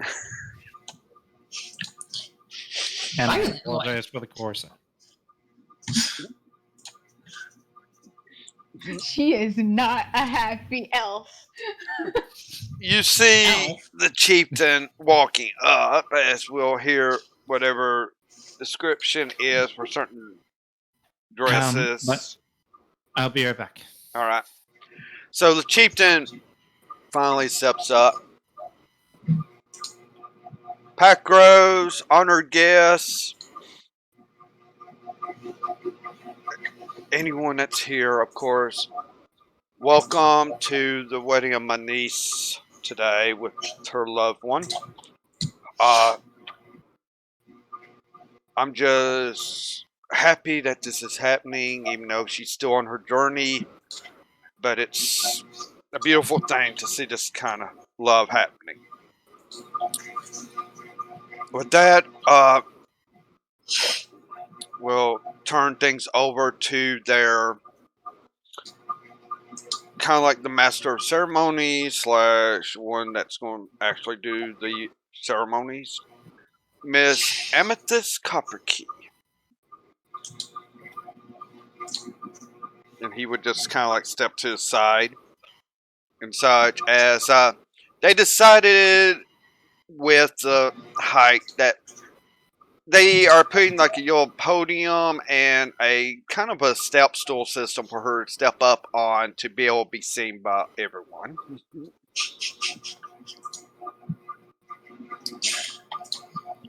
So at first, everybody just only sees a podium.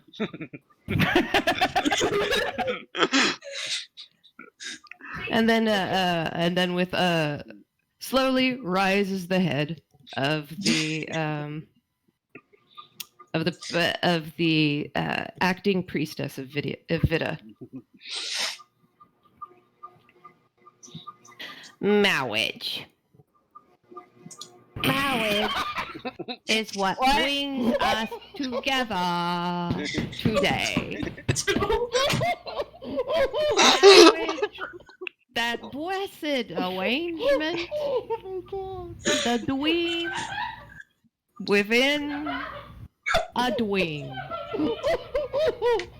and love, true love, will follow you forever. So treasure your love.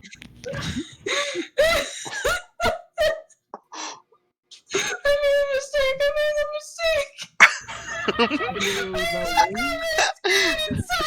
Okay, all right. Let her continue. In the background, standing in the back with Rin on her shoulder, Atreya, if Atreya is actually listening to this, you see her hand come up to her face and almost face palm. What happened while I was out? Do I want to know?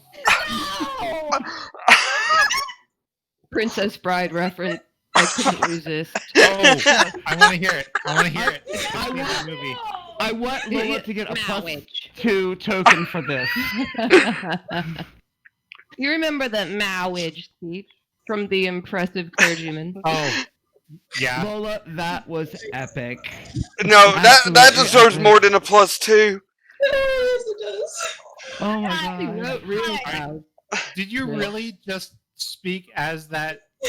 Yes. I've seen. As that yeah, guy? that was from memory. Yeah. Verbatim. Wow. Perfect. Yes, that was so perfect. She's getting an advantage token. End of story. I made the mistake of when I switched back to my Discord, I just see Sin and Ellie just dying in the background, and I just kind of died. Sorry, Ellie. So continue on. do that. I don't want to snort my tea. Oh, I'm so sorry. Wait a minute. Is Amethyst dressed in a bishop costume doing all of this? Oh god! No, she's in her armor with a Okay. tabard on. So no, if she was in a bishop outfit, this no. Let's Okay, move on. Just Let's making move sure, on. Just making sure. So Amethyst is wearing her armor. Over the armor, she's got a tabard with a rose superimposed over the symbol of Vita. Her usual 2 braids are sort of wrapped around her head, almost as a sort of a chestnut brown crown. And a couple of little flowers have been sprinkled in amongst the braids. So the actual vows. There we go. Dearly beloved, we're gathered here today in the sight of all assembled to witness the joining in matrimony of Sylvanka Firedancer and Helen of Packrose. If any person can show just cause why they may not be joined together, let them taste my blood or forever hold their peace. There's a pause for a moment. All I right. do solemnly declare that I do not know of any lawful impediment why these 2 may not be joined in matrimony. Who gives Sylvanka Firedancer in marriage?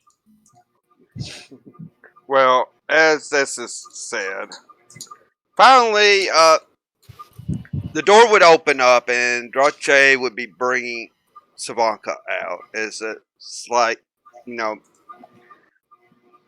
ease, you know, nice music. Kaataria, maybe it's not the wedding per se. It's more like a Celtic themed style, elvish, as she's being walked down. Of course, Savanka Fire Dancer has a long braid that comes around to his side that has, for about bottom 4 inches, been kind of like dyed with an icy blue coloration. And as such, she has a rose like right there in the braid along with it. In her dress, there is like a rose imposed right above the left upper breast part, as it would come down with like a vine, a rose vine, all the way around her dress per se, in the stitching down to. And the dress is only about knee length long, but it's kind of like off length, that the left side's a little bit longer than the right per se. Like one of those angle style dress cuts. And stockings of a rose pattern in them. This is all in white with some light blue tones in it. And such as she's walked down. And when she gets there, Drache's like, I do. Drache's the beat.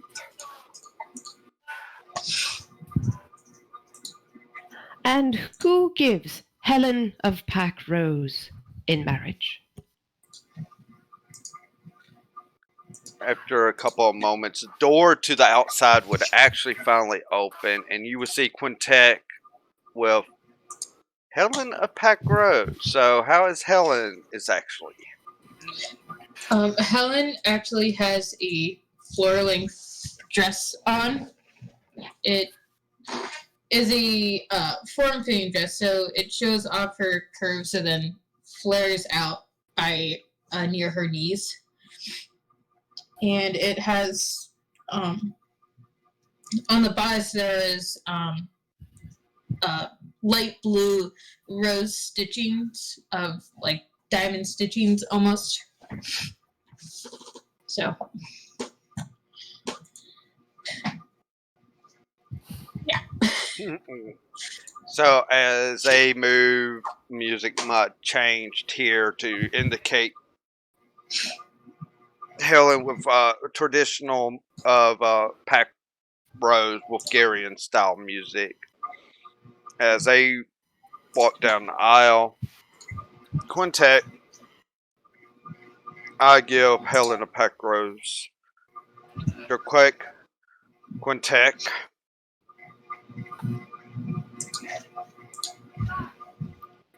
All right. Once the brides stand side by side before the I guess, well, it's not an altar. Close enough. as the brides stand side by side in at the altar,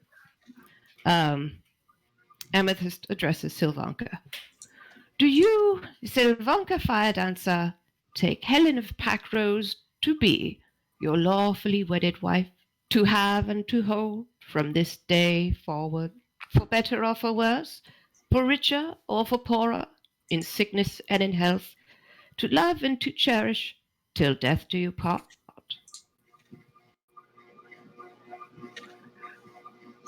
She would just look to Helen into her eyes.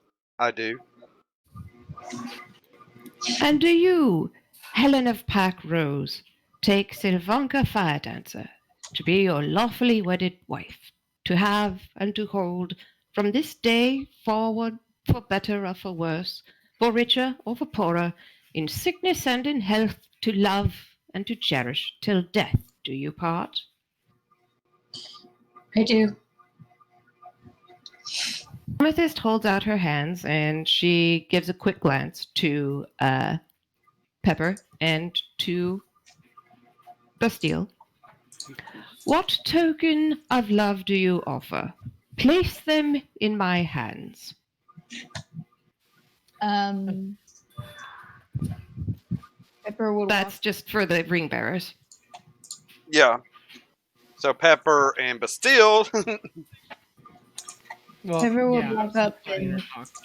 place the ring in Amethyst's hands. Then Bastille, with his turn, would give a ring as well, and yeah, his hand shaking. It's oh boy.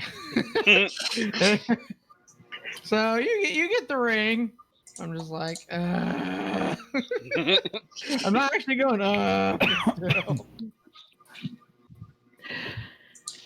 Amethyst holds up both rings and says, "In the name of Vita, may these rings be blessed as the symbol of unity. These two lives are now joined in one unbroken circle." She hands the first ring to Sylvanka. "Repeat after me." Oh, wait a minute, excuse me. She gives one ring to Sylvanka and says, "Place the ring upon Helen's finger and repeat after me. I, Sylvanka Fire Dancer, So she would place the ring on the finger and say, I, Savanka, Fire Dancer, give to you, Helen of Packrose, to you, Helen of Peckrose, this ring as a symbol of my love, this ring as a symbol of my love. with all that I am With all that I am and all that I have, and all that I have, I honor you." I honor you. Amethyst now holds up the other ring and hands it to Helen. Takes the ring. "Place the ring upon Sylvanka's finger and repeat after me. I, Helen of Packrose, I, Helen of Packrose, give to you, Sylvanka Fire Dancer, give to you, Savanka Fire Dancer, this ring as a symbol of my love, this ring as a symbol of my love, with all that I am with all that I am and all that I have. and all that I have. I honor you.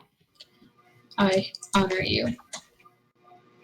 By the power invested in me by the authority of Vita, I now pronounce you wife and wife. What we have joined together today, let no being put asunder. You may now kiss." As much as Savanka's outgoing has always shown, this is one of the more tentative style kisses she has ever done. Literally shaking. Helen can feel the shaking as she. I deepen the kiss with putting my hand behind her head.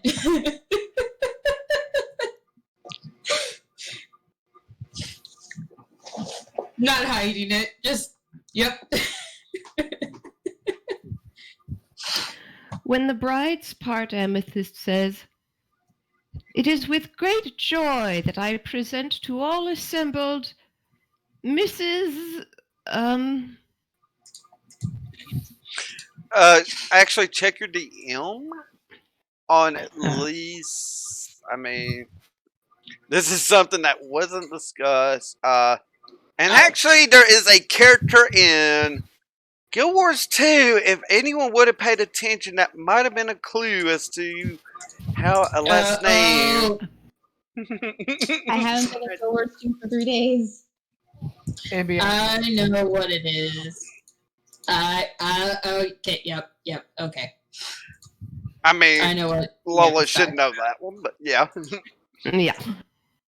Mrs. and Mrs. Fire Rose.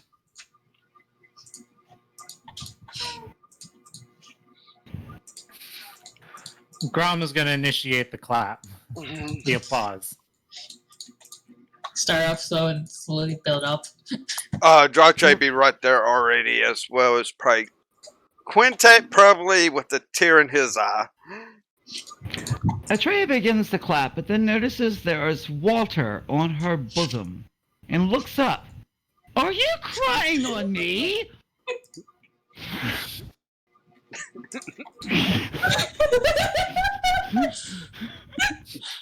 That's it. Your shoulder privileges are gone now. And then picks Rin up and puts her down. I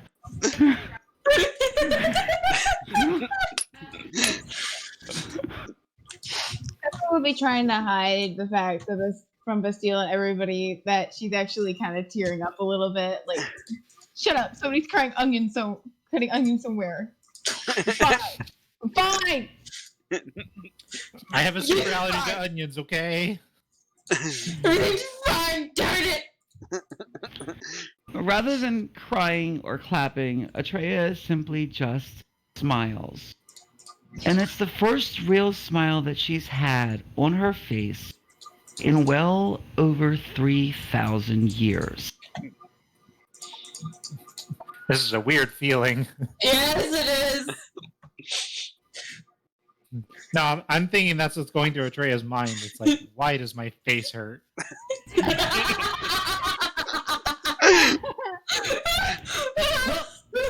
You see, Atreya usually walks around with a permanent smile on her face, as teeth generally look that way.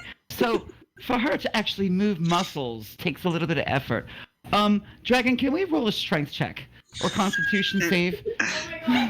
For Atreya Black to actually be able to force a smile. Oh, please. I want to see me fail. Well, due to I just rolled a crit 20, I think so. So Atreya smiles, and not only is Atreya smiling, but the strangest thing is happening. Because for what she is, Atreya is crying. Real tears. We must burn like holy water. Oh my god. And she approaches Savanka, and she approaches Helen, and she stands between the two of them, and she says, remember what I told you. Congratulations. You won't be seeing me for a very time. It's time to party, bitches! And she turns around and just walks away, throwing her hands up in the air. I can take this flesh off!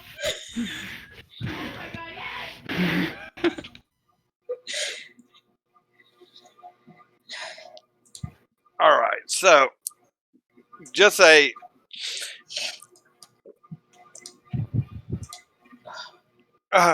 so Taheda showed me a picture of the type of dress she would be wearing. No shoulder strap type of dress. Kind of V cut a bit with a slit down the side that is full length. And whatever color, I'll let her decide. Cool.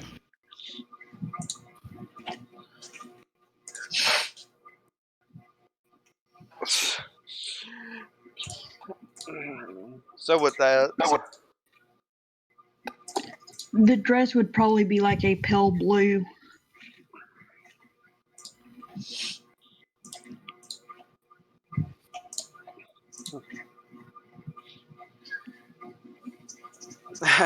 when Atreya has stated it's time to party, Savanka's like, maybe this is a good idea time to get a drink.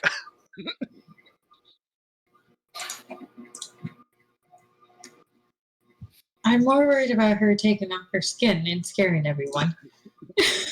Oh, that's really easy. Atreya, Just going in the nude. Like what? No. Atreya simply snaps her fingers, and in a puff of smoke and a little bit of lavender in the air, she goes right back to her original form. Still. So you How don't is- see it happening. She gives a new meaning to the term bare boned. Yeah. I want to say that. World's fastest stripper ever. Oh, God. World's most advanced stripper. Oh, my God. And Oh. most thorough. Stop. Yes, most Please. thorough. It all comes off. So with that, people start skiing stuff. It's like food, getting like Gara actually comes. We will be a few minutes late on the food. Fires didn't get started right and such. So we'll be a few minutes. Do whatever you wish. And Legita's like, let's go ahead and do the presents first from a lot of people, as you'll see a mound of presents back there from a lot of different people.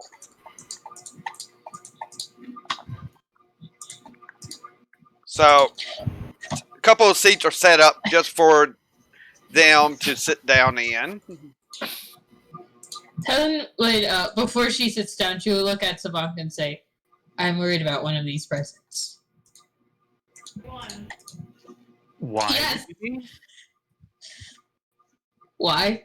Because of, Pack Hibiscus. I don't know what they gave me. That's the one thing. Hence the reason why I'm worried about one of the presents. And Helen tells Savanka that, like, I'm worried about one of these presents. Oh boy. Well, So, Savanka's like, I just wouldn't worry about it. And such. So, first present probably would come up. And I kind of did do these in a crazy rolled order. Oh god. First one that comes up is this like small box package made out to Helen.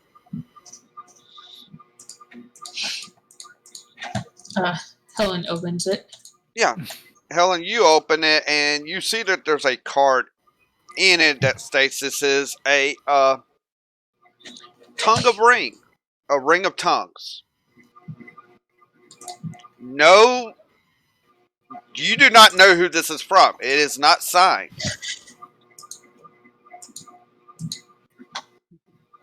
Okay. But you can now understand all languages. Yes.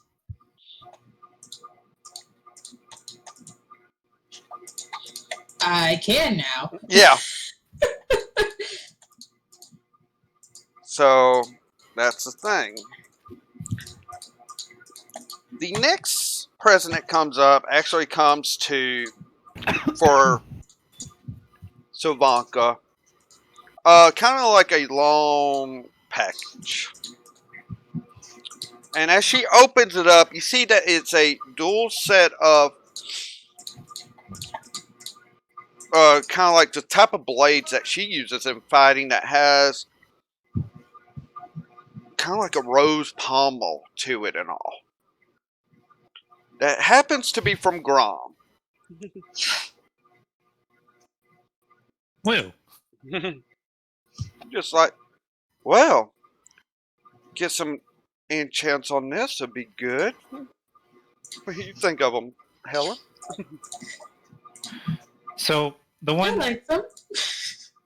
it's like it has a gold trim to it, gold and silver trim to it. The pommels have metal roses on it.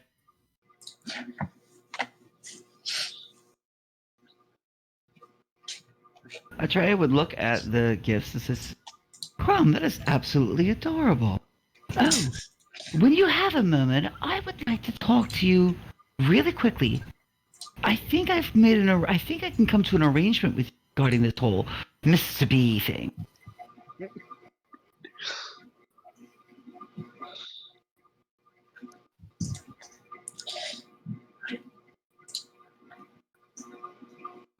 Well, another present is brought up for both of you to open. And Okay. you open it up and you see that it is a drawing or an artwork piece of when the moment that you two got engaged happened in someone's shop. And this is from Sylvan.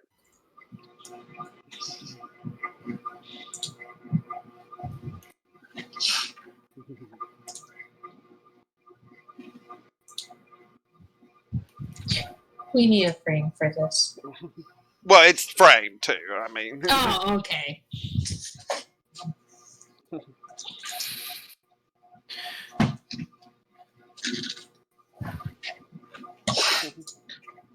you just see a tear already.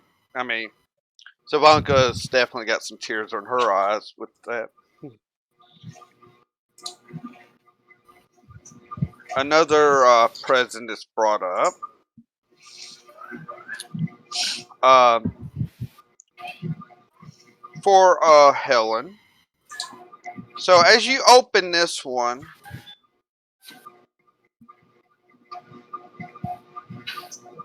it is from your father. And it's actually a picture of him and her, your mother. With the message, you should have this now. It was the only one we've had.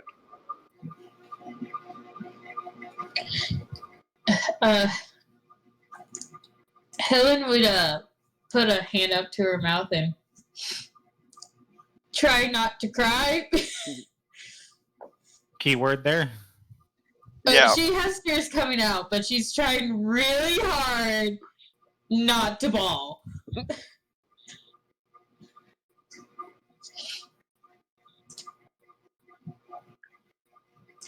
So another present comes up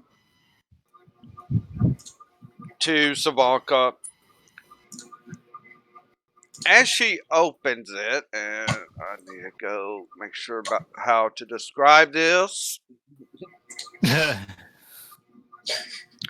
is a kind of a type of dress, though, very, very revealing. And form fitting. In fact, it is perfectly sized for her, which is. But there's no. It doesn't say who it's from. And you see the look on like. Now, I know I wear some things, but. I think I'm only going to wear this just around you. Because you see it, and you see how see-through some of the material is. I look at her this day. Yeah, that'll be fine.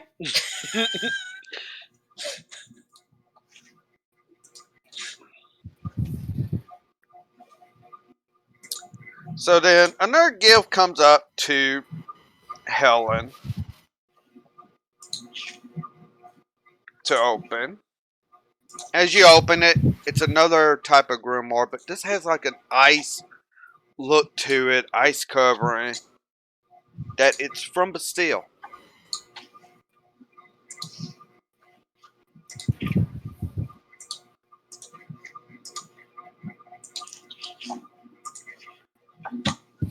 Oh,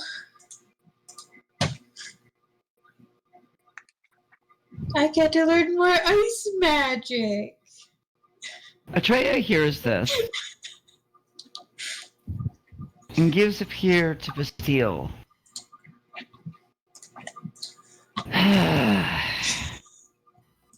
You mortals will never learn.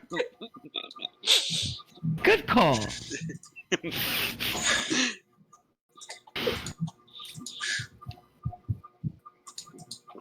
I'm just confused. and on the floor, there's just like a thing of water. There's a whole river. It's called River Babliole.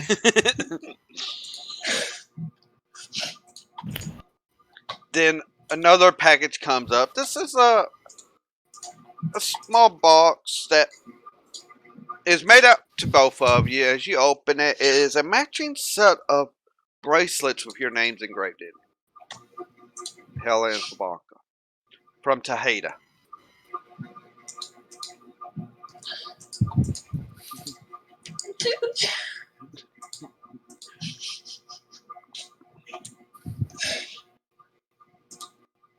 And yes, that was in character. What did you just say then? Because I missed it. I was just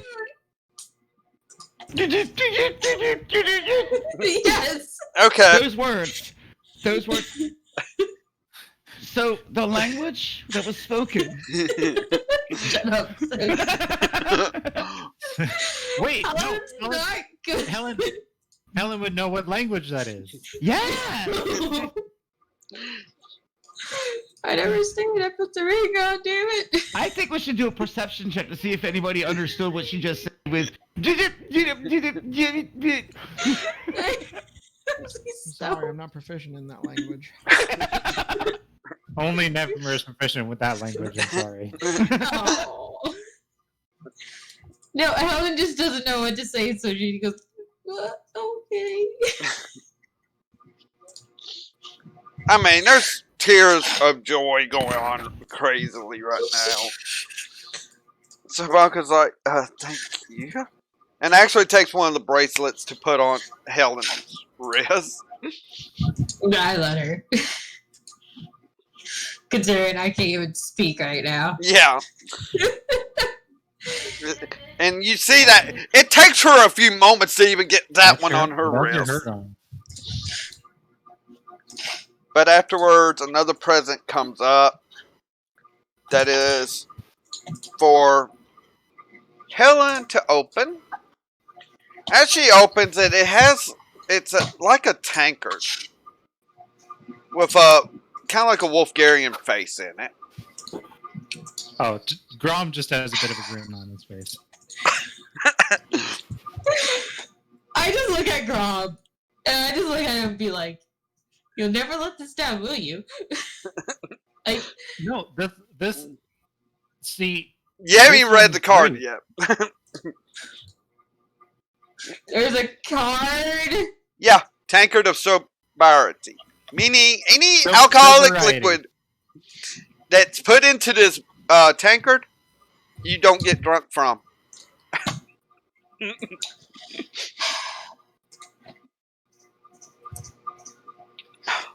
They never give up, do they? Grom is just smiling and he says, now you can have drinks with the rest of us. And not be afraid of getting drunk. You never give up, do you? No. I'm an orc.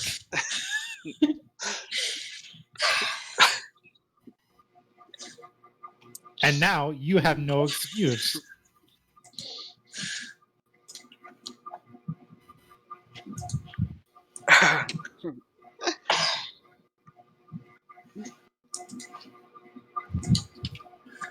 So the next present comes up and comes to Savanka. Another long package. As she opens this one up, it's another set of swords that's got this ice formation to it and such. That's from Bastille.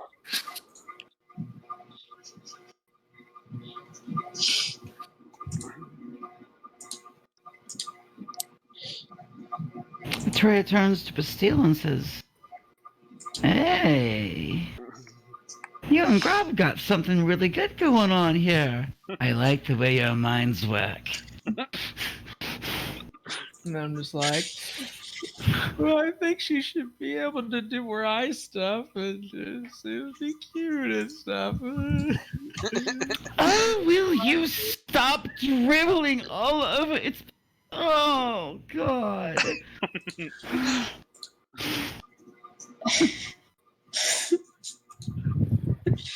So another package comes to Helen to open. And she opens it.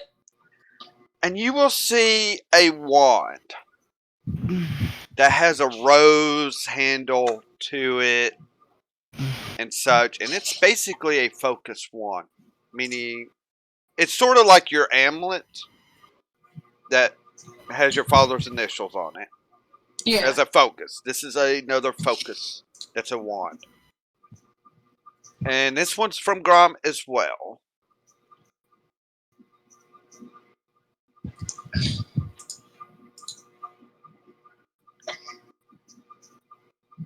See, I like this a lot better than the mug. Well, from all the orc weddings I've been to, have always been one joke item, one friendly gift that's supposed to put a smile on one of the person's faces. So, but no, this one I found this one in one of the shops, and it was called the Empress of Roses. So I figured it should go to you.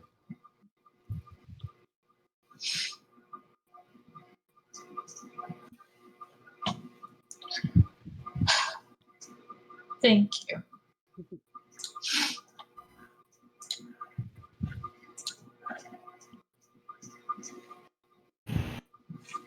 So,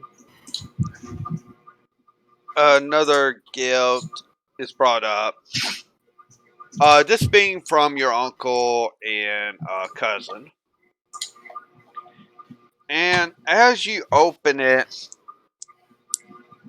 it is a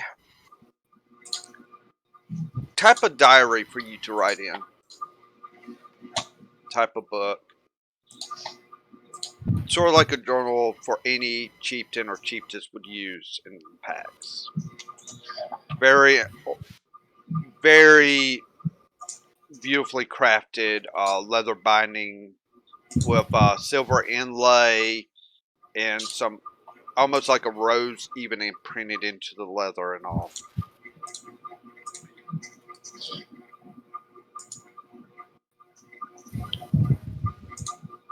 Oh.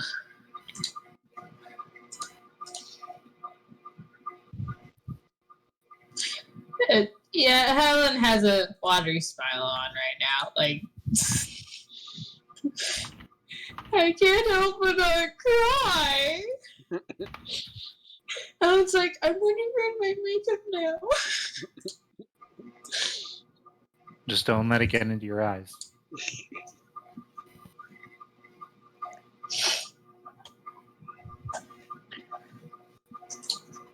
So, another package is brought up for both of you. And as you open it up, it is a twin heart woven together out of like wood material that has the carving of Savanka and Helen on each side from Drache.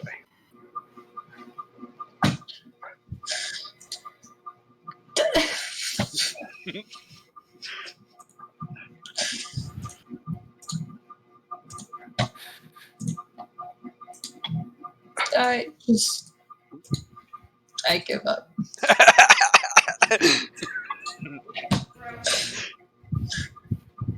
Yeah, I've been broken.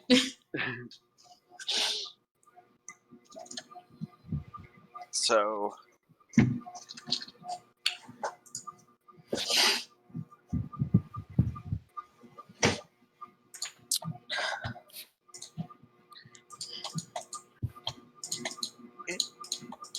a lot of the there's another package that comes up, but about the rest of it, usually from like pack leaders, pack stuff, it's usually a letter of congratulations with like some extra money for you to buy something else. It's hard to know what to get you at times type deal. Yeah, the here, we'll just send you money. Have fun. Starbucks Yeah. gift card. It's a perfect Yeah. size, perfect color, perfect size, and you don't need to return it. Yeah, Yes, basically. yeah. But this last package comes up that is from Siri and Lana. And as you open up this box, you notice that it's a set of rings. That has like a diamond encrusting around the band.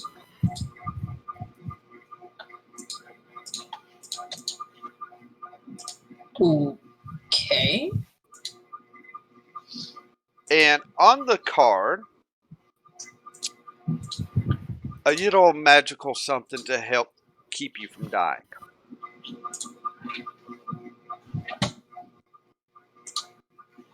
That worries me. To keep you from dying? It's just more of the whole.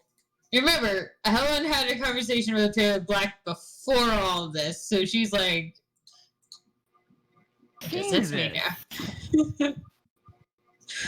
Does Atreus see this happening? Does she see the gift?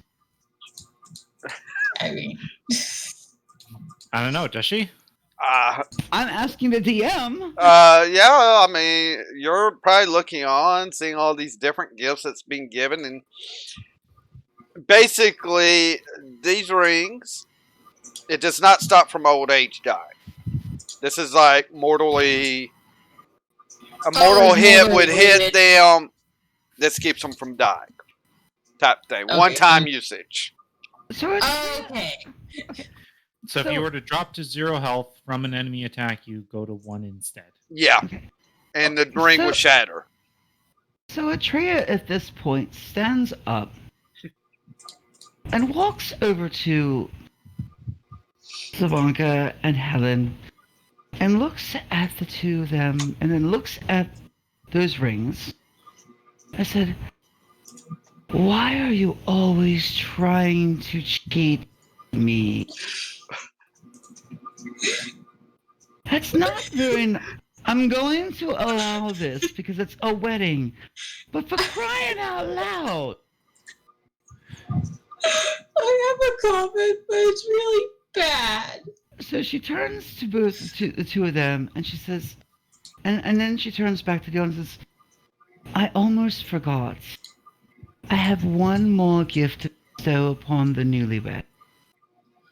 Gather round, ladies and gentlemen, because you're not going to want to miss this." And from her long black cloak that she's now wearing because the skin's off and she was able to, as Lola stated, very efficiently stripped, or thoroughly stripped. My God. Thoroughly stripped. She pulls from her long black cloak a set of keys. "I'm going to give you one gift for both of you for a night the two of you will remember forever. In my world, in my mortal, it was customary for the brides or husbands to fornicate on their wedding night. But I don't know what Wolfgarians do, nor do I care what Wolfgarians do. So I'm going to give you these keys. It is to a beach house overlooking a cliff. I visited the place from time to time. I used to call it my home away from home, and it's ultimately going to be my final resting place. But for just one night, it will be warded and guarded and protected from all harm. And you, too, will have one evening of magic and wonderful abyss and bliss. And don't forget, there are toys and cookies and tea for both of you on the kitchen table. Wash up when you're done with them. And take your shoes off. Peppa! I want a drink. Heather will just throw the bottle at Atreya's head because she's currently trying to keep herself from crying in the corner because she's kind of drunk herself. Looks at the key, looks at Chance, and looks at Savaka, be like, okay.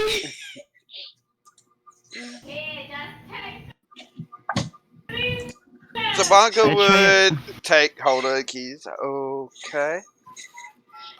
Oh, don't be shy, you two. The night of your life. It's time to celebrate and then celebrate. We're not shy. We're just in shock. It's not shy, it's nervous. What? What is wrong with you mortals? Here I am trying to be nice. And we appreciate it. I've been trying to be nice ever since those damn tridents. Somebody chose not to use them. Allow me to be nice just one time. We are. Sabanka, We're just. Sabanka speaks up. Thank you. We will definitely enjoy, and we will definitely wash up, and we won't wear our shoes inside. Thank you. Atreya walks away and starts pounding down mug after mug, mug after mug after mug. And under her breath, effing mortals, effing mortals, effing mortals. And then there's a few other packages finally spotted that's being brought up. One is from Pepper to Savanka.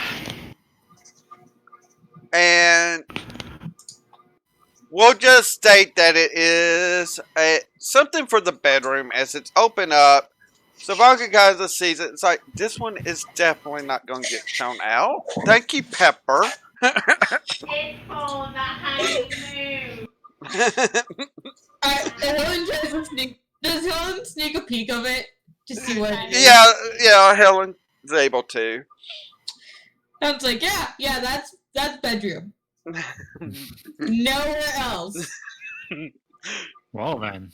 In the background, Atreya's like, you watched that too! I just look at Atreya like, what? Effing mortals, effing mortals, effing... I'm just like, okay, you know what? Fuck it, I'm just... Yeah, Ellen's is at that point. She's just like, okay, you know what? I'm not... Helen just looks at Spoga. I should never question anything from anyone ever again. And yet I do. Grom is going to take the tankard and fill it with some of the Wolfgarian wine before bringing it over to Helen and offering it to her. It's full. You're all crazy. Just, As Helen says that, she takes a huge swig of it. She just looks at you and goes, you're all crazy, and just goes, well, we do travel with you, so yeah. Ooh. fuck off. Blanking mortals, blanking mortals, blanking... They're still crying in the corner. Where's my alcohol? Grom's going to look over at Pepper and say, you know it's fine to cry. It is not. It is. I cry.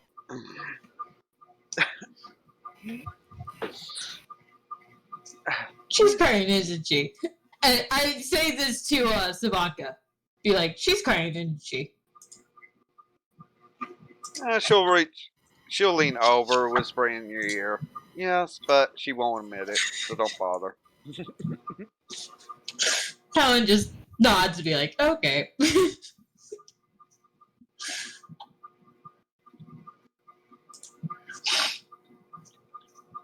Finally, you see some people bringing out more Wolfgarian wine, all that. Hands a bottle to just Pepper. as she's been wanting a full bottle to start drinking. She would down that in one go. Atreya lifts Rin on her lap and places her on her lap and says, "Drink up!" and turns around and goes over and looks at Saheda and says, "You drink up! Well, I know you see me."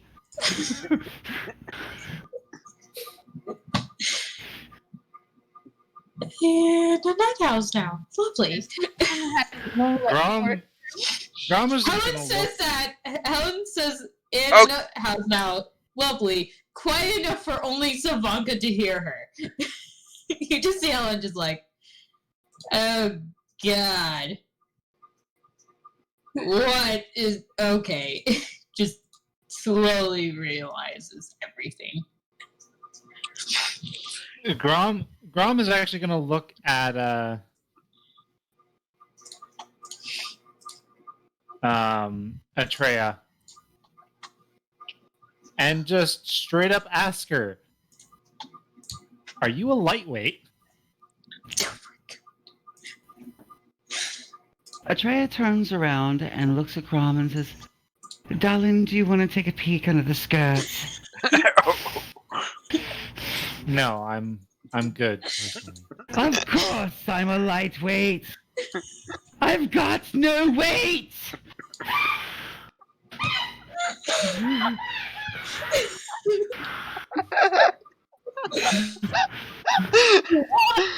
Not what I'm meaning. No, not even watch. You bolted into that one. Now, Oh, I know.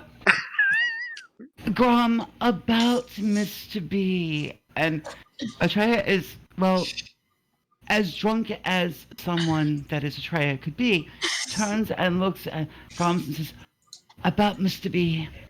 You know, I am so sorry that I argued with you. You can have the killing blow. Just don't touch him. It's all you, baby. You and Bastille can do all the slicing and dicing you want. Just don't physically touch him. That's my job." Well, I kind of have to, air quotes, touch him in order to deliver Just the final accept it. blow. Accept it. Just accept it. Oh, fine then. Touch him all you want. Touch the tra-la-la. Atreya's really going off. Just touch it. Touch it. I don't care. I want his soul. And just keeps drinking. You can have it. The whole idea of her being nice is causing her to want to not be nice.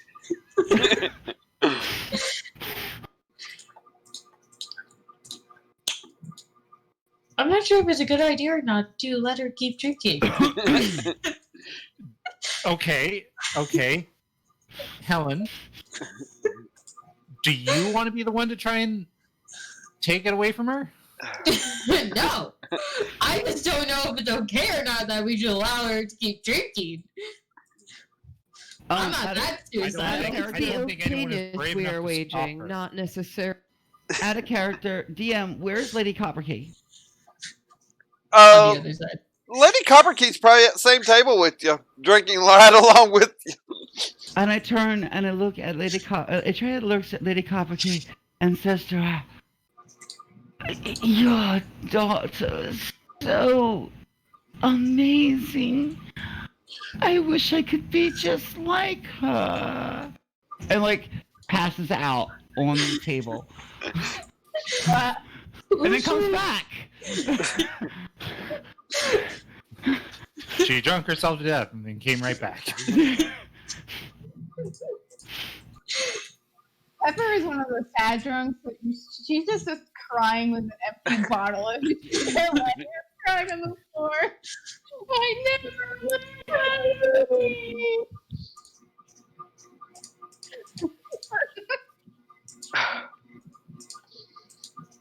Grom is going to grab a couple drinks as well and bring one over to Bastille. Oh, sorry, 3 drinks. 3 drinks. 3. Okay. Okay. Yeah, he's gonna go over to Bastille, give him one, and then go over to Lana and give her one. You giving Alana wine, or are you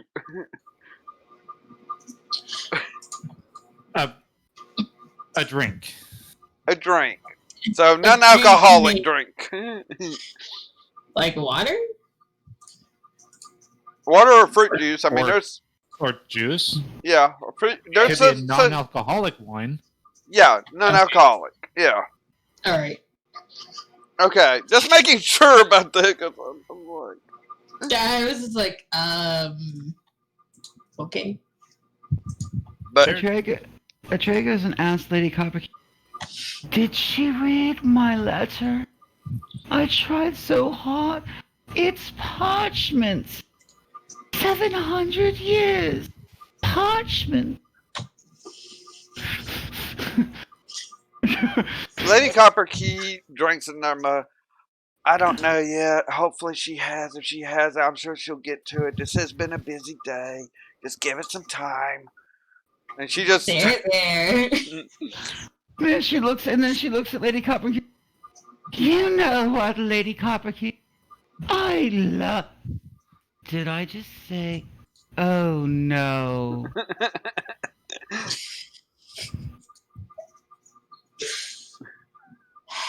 "I need to leave. Excuse me. I almost used the L word." And as she promptly gets up, pushes Ren off of her lap, grabs her minions and says, "Come on! They made me do it!" And walks out. And walks out abruptly. the 2 minions and these. I mean, the kind of like worm-like one in the dress and the shadow and like the tuxedo's kind of like moving to follow. Yeah, I was just like, oh, the minions are going. And as she's walking out, she turns, "Yes, you can keep wearing them. It's okay. No, I'm not going to paint you." Just keep walking away.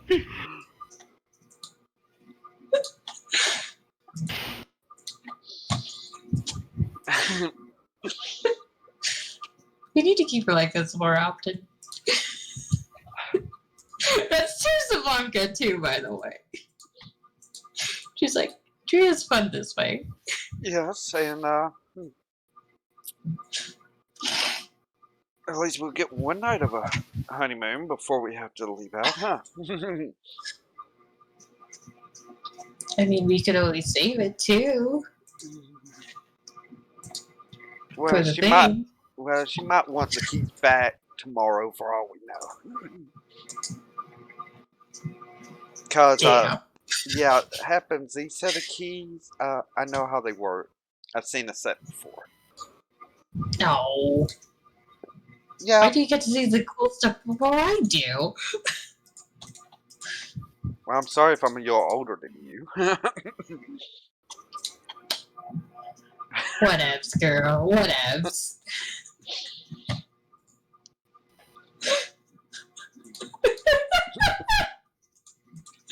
Oh my god. Okay.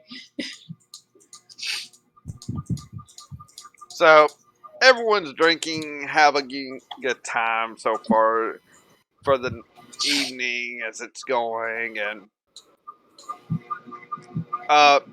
Amethyst, how many tankers have you probably already been drinking?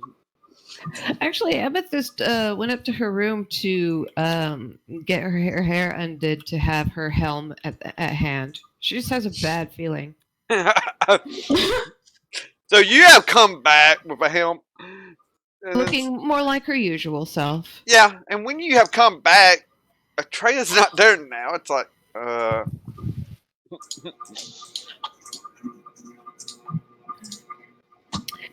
She makes a sigh of relief and And sits down at the table. So, great food comes out. The wedding cake, which is a beautiful cake that Gara did. It's, you know, a great meal other than it's a bit late. Thanks to Fire's not wanting to start right, that she wanted in certain ways. So, this goes on for the rest of the day. And going kind of to the nighttime where it's time for the brides to kind of like go off. Instead of going to like hearing the pack, We disappear. basically they have disappeared, and you're kind of at a nice beach house, indeed, and such, where there's a nice ocean, beach, and all that. There's a sign on the front door. It's set, and I'm out of character now. Describing this. There's a sign on the front door that says, "Please take your shoes off."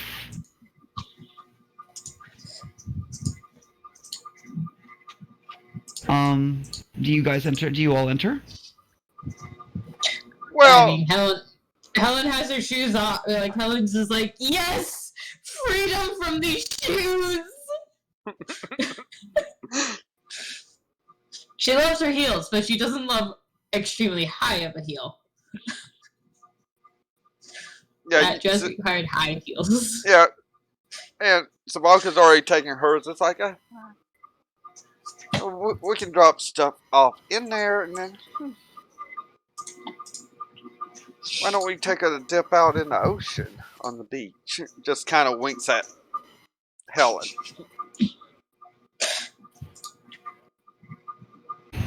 Helen just like, yeah. So She kind of just does her shruggy thing. yeah, so as however this night will go. Yeah. I mean, they will definitely enter with no shoes. Might be even less when they enter the house.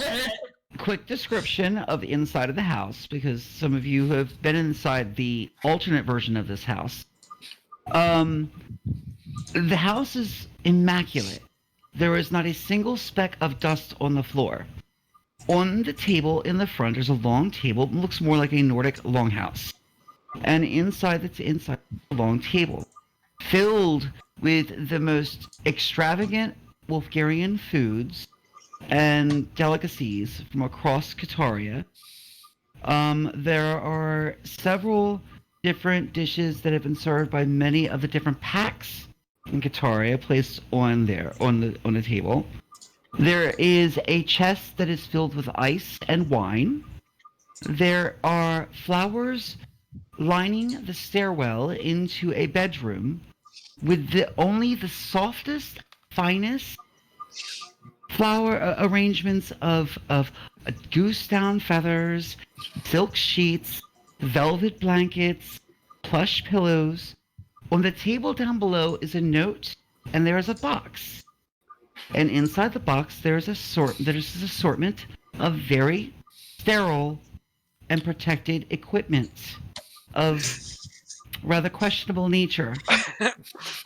We'll leave it at that questionable nature for stream. And the card states, "Wash your bloody hands."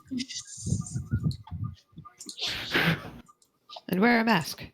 And wear a mask. Thank you for that, Lola. We should wear a mask. Oh God. It's okay. Uh, That was a quick throw in there. yeah, nice It's and just a quick. little throw-in. Yeah. So yes, we have that. Back And at piping. Oh, one more thing. Piping inside the house, out of nowhere, is the most beautiful, wonderful violin concerto ever so slightly happening all around you for no reason. There's no violinist anywhere. It's just romantic music. I wanted to do Barry White, but we couldn't do Barry White out of character. It's Kaataria, and there's no Barry White in Kaataria. So,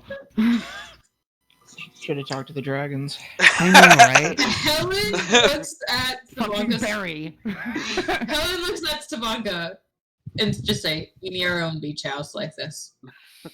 Our own little getaway. No one can know about it, though." And I have like a serious look on my face too.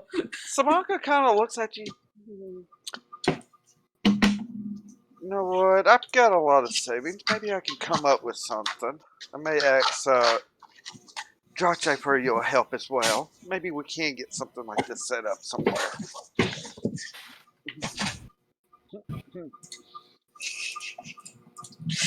Out of character, that was a surprise that I wanted to give to both Dragon and Wolfie. You guys did not know what I was planning. It was a surprise specifically on stream for the two of you, for Savanka and Helen. Yes, for the character. I had a good idea, but Okay. not all the details per se. But yeah, You just had a rough idea, basically. Yeah. Gotcha. so Gotcha. yes, they definitely will have a wonderful night here. Oh, And yeah. back at the pack, of course, everyone's doing some things now. Grom's definitely getting drunk tonight, I would think. Yeah. Yeah, he's an orc. Yeah, I can see that. But still, are you drinking at all? I think it's hard for me to even get a drink in my system because, well, you see, a river never stops unless a beaver builds a dam. So, Oh my god. So, That's still Okay. so crying. Okay. okay, that's good to know. So, alright, Amethyst is probably already getting some tankards now as she's kind of breathing a sigh of relief.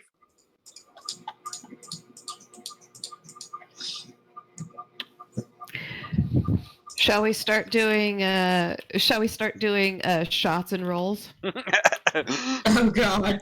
Well, before we start that, if we absolutely have to, I figure next week we may Not have to. mandatory.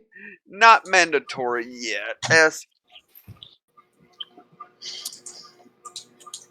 Drache's like, as the celebration's going on, they have left, obviously, but still, maybe has gotten eat something, but just has been crying the whole time.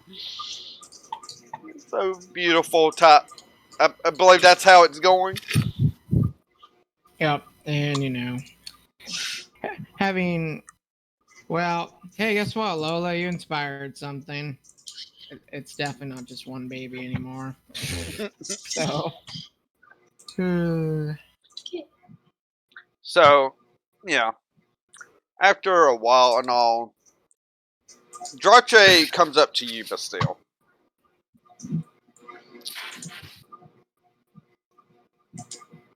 And kind of sits down at the table with you. So, I want to just kind of talk to you one-on-one for a moment. On a more serious matter. 1 second, Drache. Chocolate chicken. Adult baby, pregnant. Okay. I'm getting my pen and stuff ready so I can try to remember this. Okay. What do you gotta tell me, Drache? What you gotta tell me? Well, we have some guests over at Sylvan's place that kind of has asked for your help, in fact, to deal with our Jamon here on this world. And notice how he says our Jamon of this world. Alright, so I'll catch on to that. And I'll be like, yeah, he just said, like, Bastille EXE has stopped working because somehow Drache knows how to use computers. Totally. Do not compute. Error. Yeah. Error.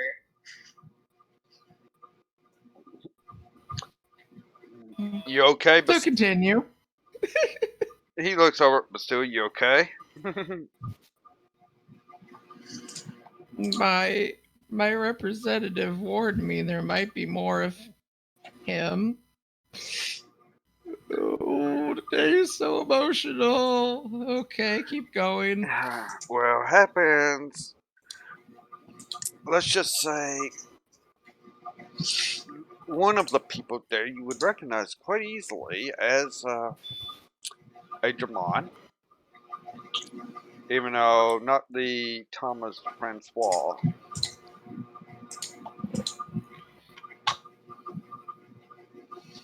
So I started to go, and I'm like, wait, what? What? What? Why would he have to change his name though? What? Huh? That's not the only thing he's changed, I can tell you that much. Alright, I mean, tell me whatever. I mean, okay. That's just, okay, that's a shock to the system. Oh, the tear stopped. Okay. Oh, yeah, keep going. And yeah, we're kind of having them go after Jamon, but they want you to help in talking to Jamon because he'll lean over and just whisper this into your ear. I'm trying to think here who could overhear. Tahita, how much would you drink? If you're drinking. Probably 2 glasses. You're not going to get... Okay, you're the only one that can make a perception check here then with advantage with your hearing. Because every other Wolfgarian is not going to really pay attention. But we'll see if you can hear this. But Drache will and lean over and yeah, you're not going to be able to hear that. So, but to you, but still, he'll lean over, whispering into your ear. Yeah, because our Dramon is going to try to kill Dramon. Kill Bastille. God, I can't even talk now. Yeah, he's gonna try to kill Germon, you know, with twin fireballs. Ah! And he's gonna try to kill Bastille. That Germon is going to try to kill Balsrath with a magical bomb. Okay. Of divine energy from the gods. So with that, I'm like, what? But what is it? What can it do? I should probably be quiet, but this is a horrible. Ah. I mean, with all the ruckus going around, it's going to be, you know, no one's really paid attention, as some people are maybe already too drunk to have noticed this yet. Or they're not really paying attention because they're having great conversation. Hence the reason why I'm glad you picked this time. Aha! He's like, let's just say it could destroy a Kaataria world. And in turn, maybe destroy all Kaatarias. Though at the same time, he would be getting rid of Balsrath. But I don't think we want it done that way. Of course not! What the hell? What? I want to kick his ass. But I love him. But what the hell? Just keep going. I have to process this. What? So, I need you in the morning to come to Sylvan's shop to talk with this group and maybe help them while everyone else still takes a day or two. We don't want Grom to come to the shop though.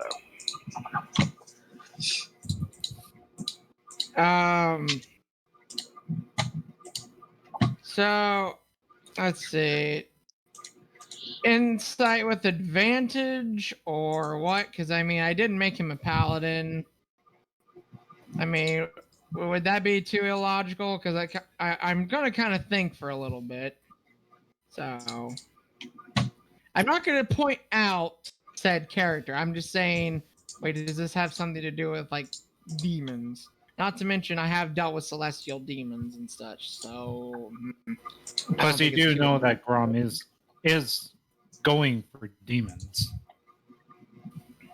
Yeah, so the celestial demons are looked at by Shamroth as converted because they're trying to get away from their demon nature. So she's allowing them the chance to.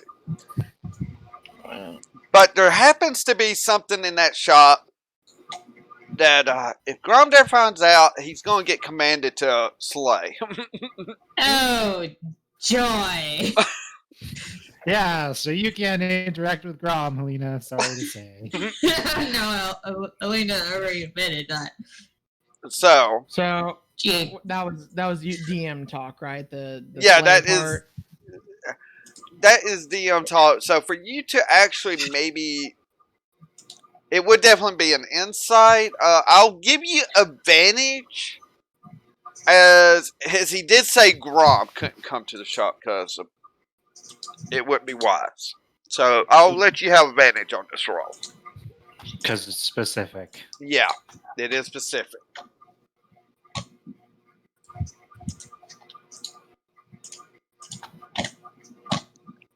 $19. Yeah, so 22 total. So yeah. So, but still, yeah, you get a fair. Wait a minute. A demon? Could be. Wait a minute. You know, celestial demons isn't probably demon. That's just going through your head at the moment. You don't know any more than that. You know, it's like why So, can't Grom per se other than demon? So I'm gonna look at Drache and I'll be like, well, obviously he doesn't want to get this out. I really don't want to start anything, and I'm just gonna be like, okay, well, think about especially a certain other person that likes to write things. I just write one word. I pass it over to him. You should know what one word has a question mark on it. He'll kind of just nod and say half. It goes poof. Like it was never there because fire. Yeah, yeah. Uh, And as to what's going on, right now it's a help. You'll get more information tomorrow. Just we don't need Grom over there, or we could be having a fight in the shop, and I rather not have a fight in my wife's shop.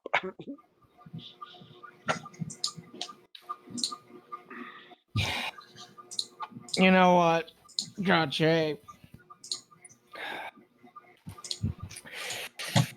I think I know how to word this. I think Lana and Grom need some personal time, and I think I know how I can word it. Sounds like a excellent idea. All right. So I'll go over to Mr. Drunk Grom. At this point, Atreya comes in, walks over to Drache and says, "Quick, I need to kill something."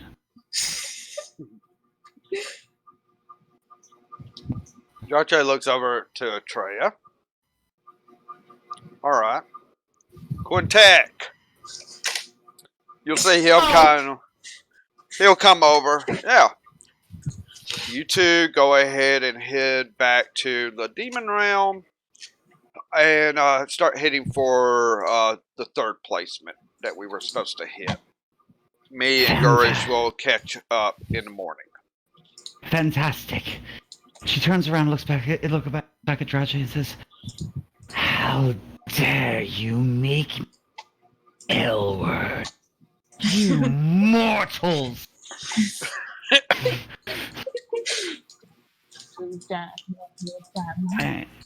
And she just takes off. With Quintek following.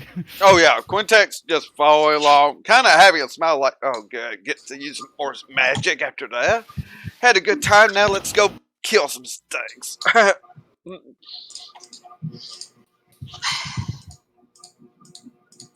So, as Bastille is going over to a drunk Grom, we're going to say at this point, Grom's drunk. He's not passed out drunk yet, but he's just drunk. Lana, of course, is still sober. Alright. So I look at Lana. I'd be like, you know, you really have helped me inspire confidence. And I definitely could have done the party, stay with the journey with Grom and all that. And I feel like that you two, because you're the main ones, you two could have the room for the night. Is that okay? I was like, yeah, but still, sure. I don't see any problem with that. Good. Besides, you really did mean a lot to me when you offered what you did, so just, yeah. I feel like I owe a night to you, so. Have fun, sweetheart. And then I look at Grom and I'm like, you too, you drunk oaf. With the heart sign.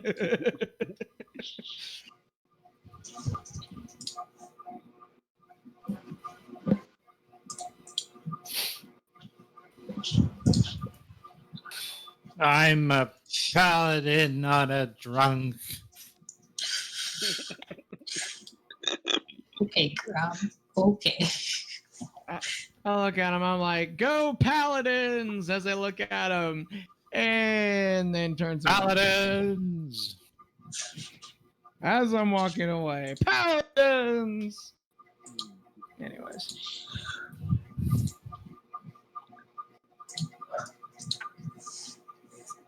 So you're basically wanting to go ahead and go talk to that other group this night. Mm-hmm. All right.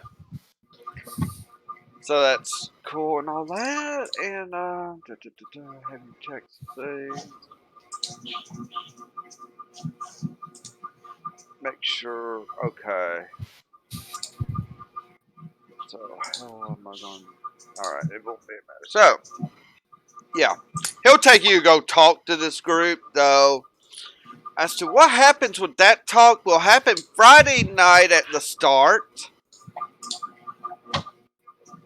As everyone else will get to bed, get some sleep, and you will be leveling for next Monday, as this is a major milestone to level 10. Woo! Yay.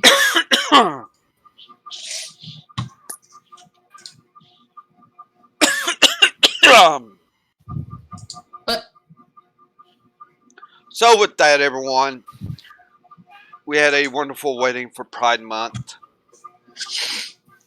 Two lovebirds, of course, going to have a bunch of fun in that. Oh, yeah. And be back in the morning with everything washed, because trust me, someone will make sure of that. Might not be Helen, but it will all be cleaned and sterile when they leave. I don't know what you're talking about. So, with that, keep on gaming, everyone. We are raising money for Trevor Project. Unofficially, this was supposed to be last night, but we're going to kind of keep the links up. We might not talk about it as much as July. We are taking a slight break from the hard running we've been doing for charities, and we'll be hitting it hard come August. With what exactly, I don't know yet. Those details will come in the coming weeks as we find out as a team of TBC what we will do. So with that, have a good night, everyone. Keep on gaming, and I'll see you tomorrow night here, hopefully with the Tuesday night crew. We might be minus one person, I don't know yet. Hopefully not, but never can tell. So with that, have a good one, everyone.